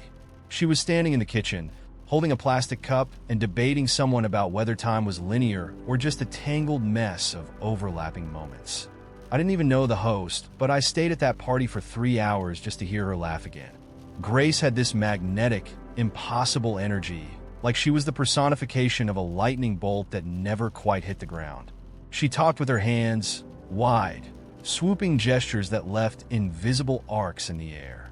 The moment she noticed me eavesdropping on her conversation, she pulled me in without hesitation, asking, "What do you think? Is time just a bad invention we've all agreed to suffer through?" I stammered something about alarm clocks and daylight savings being humanity's greatest mistakes, and she laughed. Not a polite laugh, either. It was loud, unapologetic, and ended in a snort that made my heart implode. The first test came a week later. Grace invited me to meet her at this obscure little art gallery downtown. I should have been suspicious when she called it an immersive experience, but I was too blinded by the fact that she wanted to see me again. When I got there, I realized it wasn't just a gallery, it was a performance piece. We had to walk through a series of dimly lit rooms while people in elaborate papier-mâché costumes whispered cryptic lines like, "Have you ever heard the sound of your own shadow?" One performer handed me a rock and said, "This is your grief." Grace just grinned, watching my face as I tried to hold in nervous laughter. "It's supposed to make you uncomfortable," she whispered, leaning close. Her breath smelled faintly of citrus. "That's the point." Afterward, we got tacos from a food truck and sat on the curb while she quizzed me about what I'd felt during the exhibit. I wanted to tell her that all I'd felt was the acute awareness of her knee brushing against mine. But instead, I made up something about the rock symbolizing the weight of existence. She nodded like she completely understood, and I decided that I would endure 100 papier-mâché performers if it meant hearing her talk about how uncomfortable art is the only real art. The second test was more subtle. Grace was late to everything. Not fashionably late, either. I'm talking full 30 minutes past the agreed time late. She once told me, "Clocks are just polite suggestions," and I realized I'd either have to accept this about her or drive myself insane. So I started carrying a book in my bag every time we planned to meet. The first time I did this, I was sitting on a bench outside a cafe, reading when she showed up, hair windblown and cheeks flushed. "What's that?" she asked, pointing at my book. I told her I'd brought it in case she was late, and instead of being offended, she laughed and said, "Smart. I like that about you." I didn't even care that I'd waited 45 minutes. By the time the third test rolled around, I was fully invested. Grace had this habit of dragging me into her spontaneous plans, like deciding to hike up a nearby hill in the middle of the night just to watch the city lights. "It'll be magical," she said, and I believed her. What she didn't mention was that she'd forgotten to bring flashlights. We stumbled up the hill in near darkness, her hand gripping mine to steady herself as we tripped over rocks and loose dirt. When we reached the top, sweaty and out of breath, she threw her arms wide and said, "See, worth it." She wasn't wrong. The city below looked like a field of stars, and for a moment, I forgot about the scrapes on my knees and the dirt on my jeans. She turned to me and smiled, and it was brighter than the entire skyline. The final test was the hardest. Grace had this dream of taking a road trip across the country, stopping only in small towns and weird roadside attractions. "I want to see the world's largest ball of twine," she said, her eyes shining. "I want to stay in a motel that might be haunted." I wanted to go with her more than anything, but the timing was all wrong. My job was demanding, and my savings account wasn't exactly road trip ready. When I hesitated, she didn't pressure me. She just shrugged and said, "Maybe next time." But the way her voice softened told me she didn't believe in next times. Grace was a now or never kind of person. She left 2 weeks later. She sent me photos of sunsets and quirky diner signs, and I replied with boring updates about my day-to-day life. Eventually, the messages slowed, and then they stopped altogether. I never blamed her for it. Grace was like a comet, brilliant, fast-moving, and impossible to hold on to for long. I still think about her sometimes, about the way she made even the smallest moments feel electric, about how she taught me that discomfort isn't always something to avoid, that it can be a sign you're on the edge of something real. I like to imagine she's still out there somewhere, chasing the next horizon, lighting up the lives of everyone she meets. And me?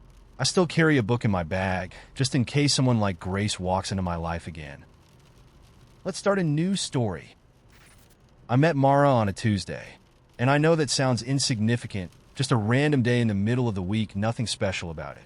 But if I'm being honest, it was the first time I felt something stir inside me that had been dormant for years. That's the only way I can describe it. Stirring. Like a forgotten seed waking up deep inside my chest. Unsure whether it was ready to grow, but still willing to try. It started in the middle of a bookshop. Nothing flashy, no grand gestures. Just a momentary collision of paths in an aisle lined with forgotten novels and dust-covered poetry collections. I was there, as I often was, looking for something I couldn't name, something that could fill the quiet spaces in my life. And she, Mara, was standing by the poetry section, flipping through a battered collection of Pablo Neruda's love poems. It was one of those surreal moments, like time paused for a beat, and I watched her, not in a way that felt creepy or intrusive, but in the way you might watch a flower sway in the breeze, unsure if it's really happening or if you're imagining it. She had this quiet intensity about her, like the poems weren't just words to her, but something she was living, breathing, consuming. I wasn't sure what to say at first, so I did what any awkward, semi-literate person does when they're in an unfamiliar emotional terrain. I made a joke. "Are you sure you're ready for Neruda?" I asked, glancing at the book she was holding. "He's kind of like a love hurricane. You might get swept away." She looked up, surprised, but then the corners of her lips curled, and I realized she had this smile that wasn't like anyone else's. It wasn't forced or rehearsed. It was like it belonged to a person who had seen too much of the world to fake it. "I think I'm ready for a hurricane," she said, her voice soft but sure, like she had the kind of confidence that didn't need to shout.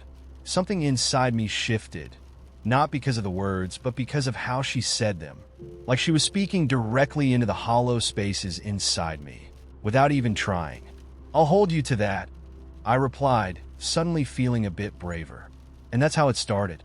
We talked for a few minutes about the poetry, and somehow, we ended up wandering through the store together, exchanging recommendations like we'd known each other for years.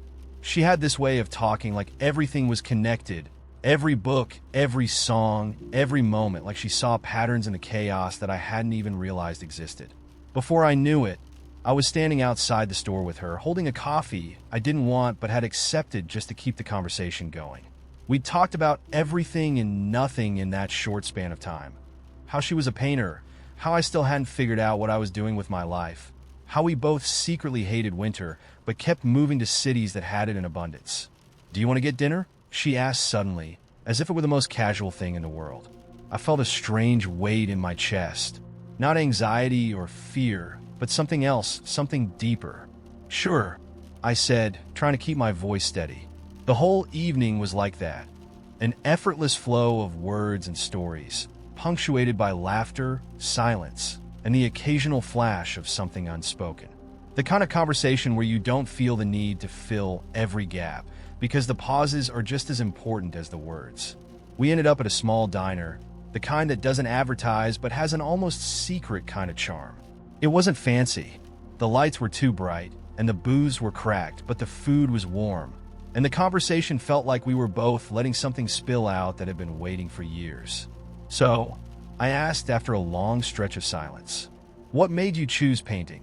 She took a sip of her tea, her fingers curling around the cup in a way that felt both delicate and deliberate. "I don't know. I think, for me, it was the only way to stop my mind from running in circles. I've always seen the world in fragments, you know? Little moments that don't seem to make sense. But when you piece them together, they're beautiful." I nodded slowly. That was exactly how I felt about books, about life. Like you could spend all your time trying to make sense of it, or you could just accept the chaos and find beauty in it anyway. "And you?" she asked. "What's your thing?" I paused, unsure. I had so many things. None of them felt quite like my thing, but I tried to articulate the way I'd been trying to write for years, how I couldn't help but record everything I saw, even if it never made it to paper. "Just. I try to capture moments," I said. "Like you, but I don't always know what to do with them." There was a quiet moment, and for the first time all night, I felt like we were both just sitting there on the same page, not rushing toward the next part of the conversation. "Maybe you'll figure it out," she said, her voice so gentle I almost didn't hear it. But then she smiled, and it was the kind of smile that made everything feel right again. "Maybe we all will." I didn't know what it meant then, or if it meant anything at all, but as I walked her home that night, our conversation trailing off into the cool night air, I felt something I hadn't felt in a long time. Hope. Not the kind of hope that promises everything will be okay, but the kind that tells you it's okay to not have everything figured out yet. To just keep moving through the moments, trusting they'll make sense when they need to. A week later, she painted me. It wasn't something we'd planned, but after spending another night at her place, curled up with takeout and an old movie, I found myself sitting in front of a canvas, my image slowly emerging under her brush.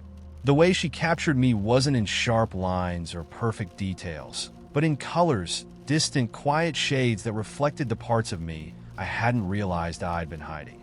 When she finished, she turned the canvas toward me. It wasn't a portrait. It was more like a map, fragments of moments, pieces of a person that didn't quite fit together but somehow made sense. "This is you," she said softly. "The parts of you you haven't found yet." And that, I think, is the moment that stayed with me forever. Because when she said it, I realized I wasn't just seeing her work. I was seeing us. Two fragments of something that might one day make sense, pieces scattered on the canvas of time. Have you ever met someone who seemed to see the parts of you that were still waiting to be discovered? Let's start a new story. It began with a missed train. Not an important one, just the 8:17 to the other side of town, the kind of ride that exists more as a backdrop to your day than a meaningful event. But when I reached the platform, the train had already rumbled off, leaving nothing but the faint metallic echo of its passing. I sighed, checked the schedule, and realized the next train wasn't for another 40 minutes. With time to kill, I wandered out of the station and onto a street I'd never bothered to explore. It was one of those odd little pockets of the city where nothing seemed to match. An ancient stone chapel crouched between a neon-lit noodle shop and a gleaming glass gym. The buildings leaned into each other as though sharing secrets, and the sidewalks were cracked in places, sprouting dandelions like the city's attempt at wildflowers. And then I saw it, a tiny, unassuming shop tucked between a laundromat and a locksmith. Its sign was barely visible, a faded wooden plank with the words "The Archive" carved into it. The display window was cluttered with strange objects. A single shoe, a stack of Polaroids, a brass telescope. None of it made sense, which made it all the more irresistible. I pushed open the door, and a small bell tinkled overhead. The inside of the shop felt impossibly large, as though I'd stepped into a library that had swallowed a curiosity cabinet. Shelves stretched up to the ceiling, crammed with books, boxes, jars, and things I couldn't even begin to identify. A soft amber light bathed the room, and the air smelled faintly of cinnamon and old paper. "Lost or found?" a voice asked. I turned to see a woman seated behind a counter cluttered with parchment, pens, and something that looked suspiciously like a crystal ball. She was older, with gray hair tied into a loose braid and eyes that sparkled with mischief. "Excuse me?" I asked. "Are you here for something you've lost or something you're about to find?" she repeated, leaning forward as though the question carried more weight than it seemed. "I'm not sure," I said honestly. "I just came in because it looked interesting." She smiled. That's how it always starts. Before I could ask what she meant, she stood and gestured for me to follow. "Come on. The archive will know." I had no idea what she was talking about, but there was something magnetic about her presence. I followed her deeper into the shop, past rows of objects that seemed increasingly peculiar. A jar of black sand, a clock with hands that moved backward, a typewriter that whispered faintly to itself. She stopped in front of a tall, narrow door I hadn't noticed before. It was painted a deep green, with no handle or keyhole, just an engraving of a spiral at the center. She placed her hand on the spiral, and the door swung inward with a low creak. "After you," she said, smiling as though she already knew what I would find. I stepped through, and the world shifted. I wasn't in the shop anymore. I was standing in a field at dusk, the sky streaked with violet and gold. The air buzzed with the sound of cicadas, and the grass swayed gently in the breeze. In the distance, a lone tree stood silhouetted against the horizon, its branches gnarled and twisting like something out of a fairy tale. But what caught my attention was the kite. It was tangled in the tree's branches, its red fabric fluttering in the wind. Something about it stirred a memory, sharp, vivid, and unexpected. I knew that kite. It had been mine years ago, on a summer day I thought I'd forgotten. I remembered running through a park with it, laughing as it soared higher and higher, until a sudden gust had torn it from my hands. I'd been heartbroken, certain it was gone forever. And yet here it was. I approached the tree slowly, the grass cool beneath my feet. The closer I got, the more the memory bloomed in my mind. The sound of my laughter, the warmth of the sun, the weightless joy of believing the sky belonged to me. When I reached the tree, the kite untangled itself as if by magic, drifting down to land softly at my feet. I picked it up, running my fingers over the fabric, and felt an overwhelming sense of both loss and wonder. It wasn't just the kite I'd forgotten. It was the way it had made me feel, the way I'd once believed the world was full of limitless possibilities. "Found it, did you?" the woman's voice said. I turned to see her standing behind me, though I hadn't heard her approach. "I don't understand," I said. "How is this here?" She tilted her head, studying me. "The archive doesn't collect things. It collects moments, pieces of you that you've left behind." I looked at the kite again, its vibrant red bright against the fading light. "And this?" She smiled softly. "That's for you to decide. Do you take it with you? Or do you leave it here?" The question hung in the air, heavy with meaning I couldn't quite grasp. After a moment, I nodded and held the kite close. "I'll take it." "Good," she said. "But remember, finding is only the first step. What matters is what you do with it." Before I could ask what she meant, the field dissolved and I was back in the shop.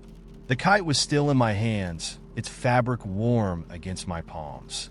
The woman stood by the counter again, watching me with a knowing smile. "Thank you," I said, though the words felt too small. She nodded. "The archive is always here, if you need to find something else." When I stepped outside, the street was as it had been, messy, bustling, ordinary. But everything felt different. The kite was still with me, tucked under my arm, and with it came a strange, quiet sense of possibility, as though the world had cracked open just a little wider. I caught the next train, but I didn't open my notebook. I didn't need to. The words would come, I knew, when the time was right. Have you ever stumbled upon something that reminded you of a part of yourself you thought was lost forever? Let's start a new story. The kind of whistle that doesn't belong to anyone. It wasn't from a bird, not a wind between the trees, not even the distant sound of a car passing by. Just a soft, eerie note floating on the air. It wasn't melodic, but more like a fragment, half a tune, a pause, the kind of thing that makes you stop and look around. You know, like when you hear someone call your name, but no one's there. It happened as I was walking home from the coffee shop. Another forgettable Tuesday. I was tired, irritated with the weather, fuming about the argument I'd had earlier with a friend, and thinking about how my life seemed to be stuck in a loop of almost there moments, like I was close to something but never quite there. I was cutting through the park, one of those places that looks nice in pictures but smells of damp grass and old sneakers in real life. I wasn't paying much attention, just moving because my feet knew the path, my mind somewhere far away. Then I heard it, the whistle. It wasn't loud, but it had this strange pull to it, like a magnet that made you want to listen, but not too much. It came from behind me, from the trees that lined the park, and it was odd, just wrong enough to make my skin prickle. I turned, and there, standing at the edge of the path, was a man I didn't recognize. He looked ordinary enough, about my height, wearing a long, dark coat, hair a little too shaggy, hands buried in his pockets like he was just another person out for a walk. But there was something about his face.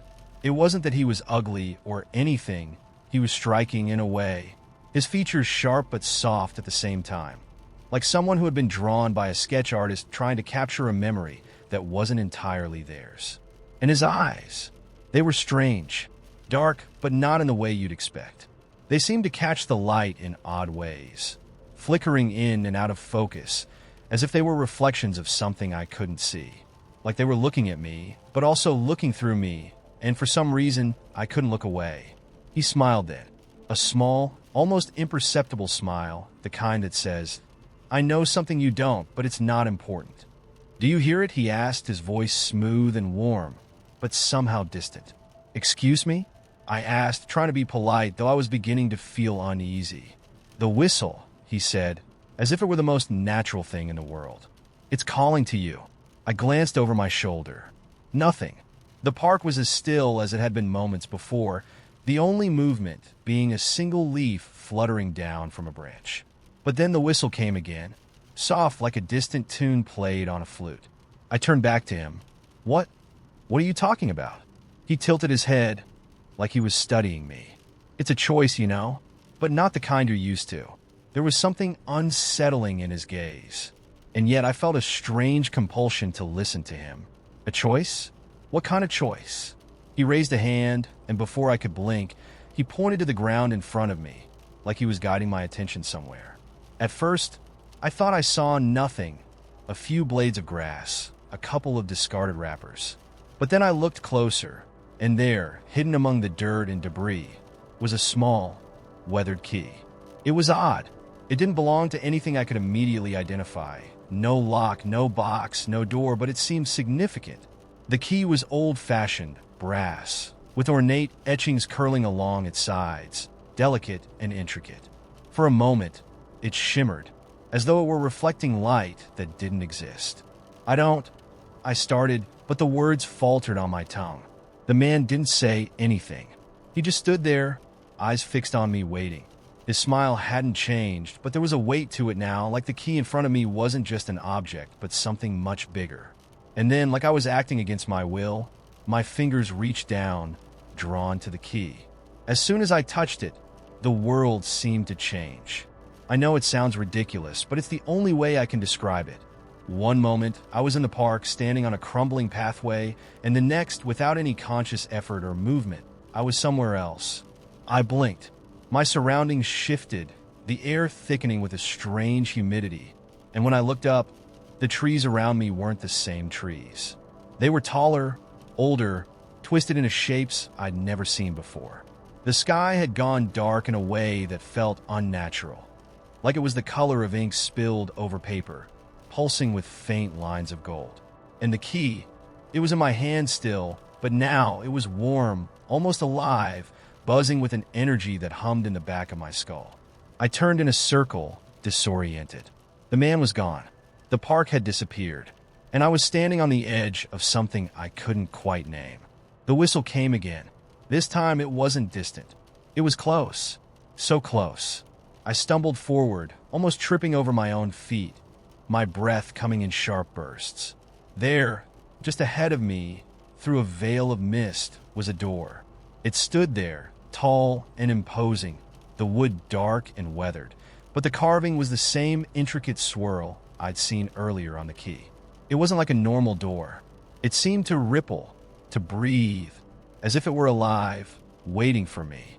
I approached it, feeling the weight of the key in my pocket, and as my hand touched the handle, I hesitated. The whistle was louder now, like a song laced with meaning, pulling at something deep inside me. I thought about turning back. I thought about just walking away, about forgetting the door and the man and the key and the strange world I'd stumbled into. But something inside me, something ancient, perhaps, urged me forward. I turned the handle. Beyond the door was a room, though I can't quite describe it. It wasn't just a room. It was a space, a place out of time, where light and shadow moved without direction, where the air shimmered like liquid glass. It smelled faintly of incense and old paper, but there was something else too, something I couldn't quite place. And standing in the center of the room was a table. And on that table was an open book. The pages were blank. But I knew, in that moment, that they wouldn't be for long.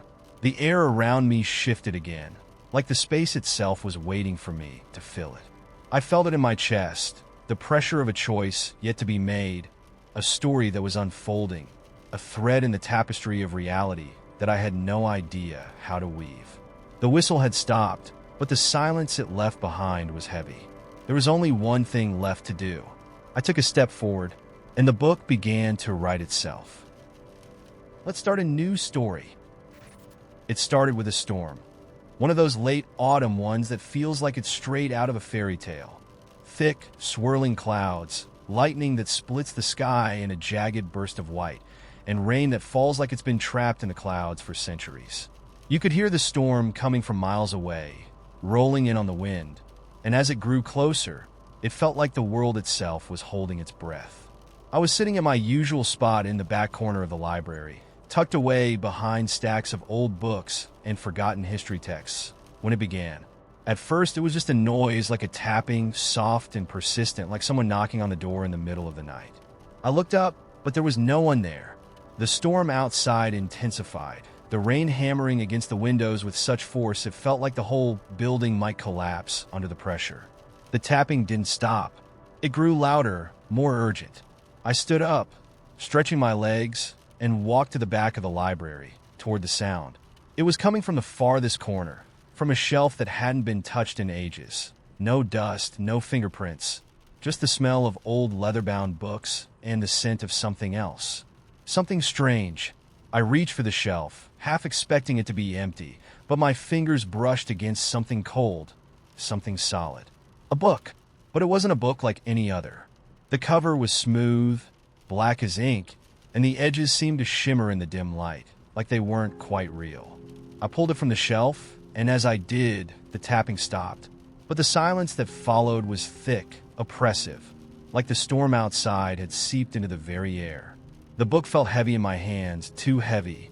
I flipped it open, expecting it to be blank or maybe filled with gibberish. But the pages were filled with symbols I didn't recognize, swirling, angular shapes, like something out of a dream. I couldn't understand a single word, but somehow, I felt like I knew what it meant. It was like something deep in my brain was trying to pull the words from the page and embed them directly into my thoughts. As the storm raged outside, I found myself reading the symbols, reading them in a way I shouldn't have been able to. The more I read, the clearer the words became. And with them, a sense of dread grew in my chest. It was as if something was waking up inside the book. A presence, an awareness, something ancient and far too powerful. A single line of text burned itself into my mind.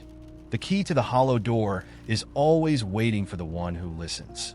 The moment the words settled in my brain, the library around me seemed to shift.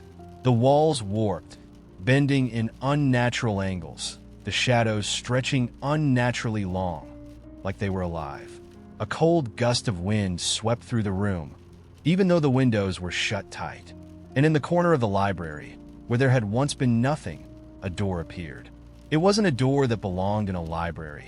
It was wooden, old, scarred, with an iron lock that seemed to pulse with dark energy. My heart began to race, and I closed the book with a snap. But it was too late. The door stood there, waiting as though it had always been there. A low hum reverberated through the room, emanating from the lock. I didn't want to open it. Every instinct told me not to, but I couldn't stop myself. My hand moved of its own accord, reaching for the lock. The moment I touched it, the air around me seemed to freeze, and for a brief moment, I heard a voice, a whisper, soft and ancient, like whined through the branches of a tree long dead. "Welcome, seeker." The lock clicked open. The door creaked as it swung inward, revealing nothing but a swirling mist. It was a space, but not a space I recognized. The library was gone. Everything was gone. Instead, there was just a void, an endless, swirling blackness that seemed to reach out with cold, insatiable hunger. The door stood as the only boundary between this strange realm and everything I knew. I should have closed the door. I should have turned and run, but something kept me rooted to the spot, something in the mist that beckoned me forward. The mist whispered to me, beckoning me, calling me in a language I didn't understand but felt deep in my bones. "You're here now," the voice said, somehow inside my head, somehow outside of it. "You have listened, and now you belong." With a trembling hand, I took a step forward. The mist swallowed me whole. When I opened my eyes again, the first thing I saw was light, soft, golden light, pouring from somewhere far above. The air was warm, thick with the scent of earth and something sweeter, like flowers that bloomed in the darkness. Slowly, I stood up, feeling the soft ground beneath my feet, and looked around. I was no longer in the library, no longer in my world. The ground was made of stone, but it was covered in a thick layer of moss, as though it hadn't been touched in centuries. The trees, if you could even call them that, were twisted and gnarled, their roots rising from the ground like fingers reaching out to grasp the sky. And in the distance, I saw it. A massive door, unlike any door I'd ever seen before. It was made of black stone, intricately carved with the same symbols from the book, and in the center of it, a glowing stone. The raven's eye pulsed like a heartbeat. I knew what I had to do, but as I walked toward the door, a voice echoed behind me. You are the seeker now. The door will only open for you if you remember what lies beyond. I turned, but no one was there. The ravens I called to me, and though I was terrified, I knew I had no choice. My feet moved toward the door, as if I had been walking this path my entire life. The closer I got, the more familiar it became, like it had always been waiting for me. With trembling hands, I placed my palm against the stone, and the door creaked open. On the other side, I saw them. Figures cloaked in shadows, their faces obscured, but their eyes glowing faintly, reflecting the raven's eye. They didn't speak, but their presence was undeniable, ancient and knowing. One of them stepped forward, and for the first time, I realized that the voice had belonged to them.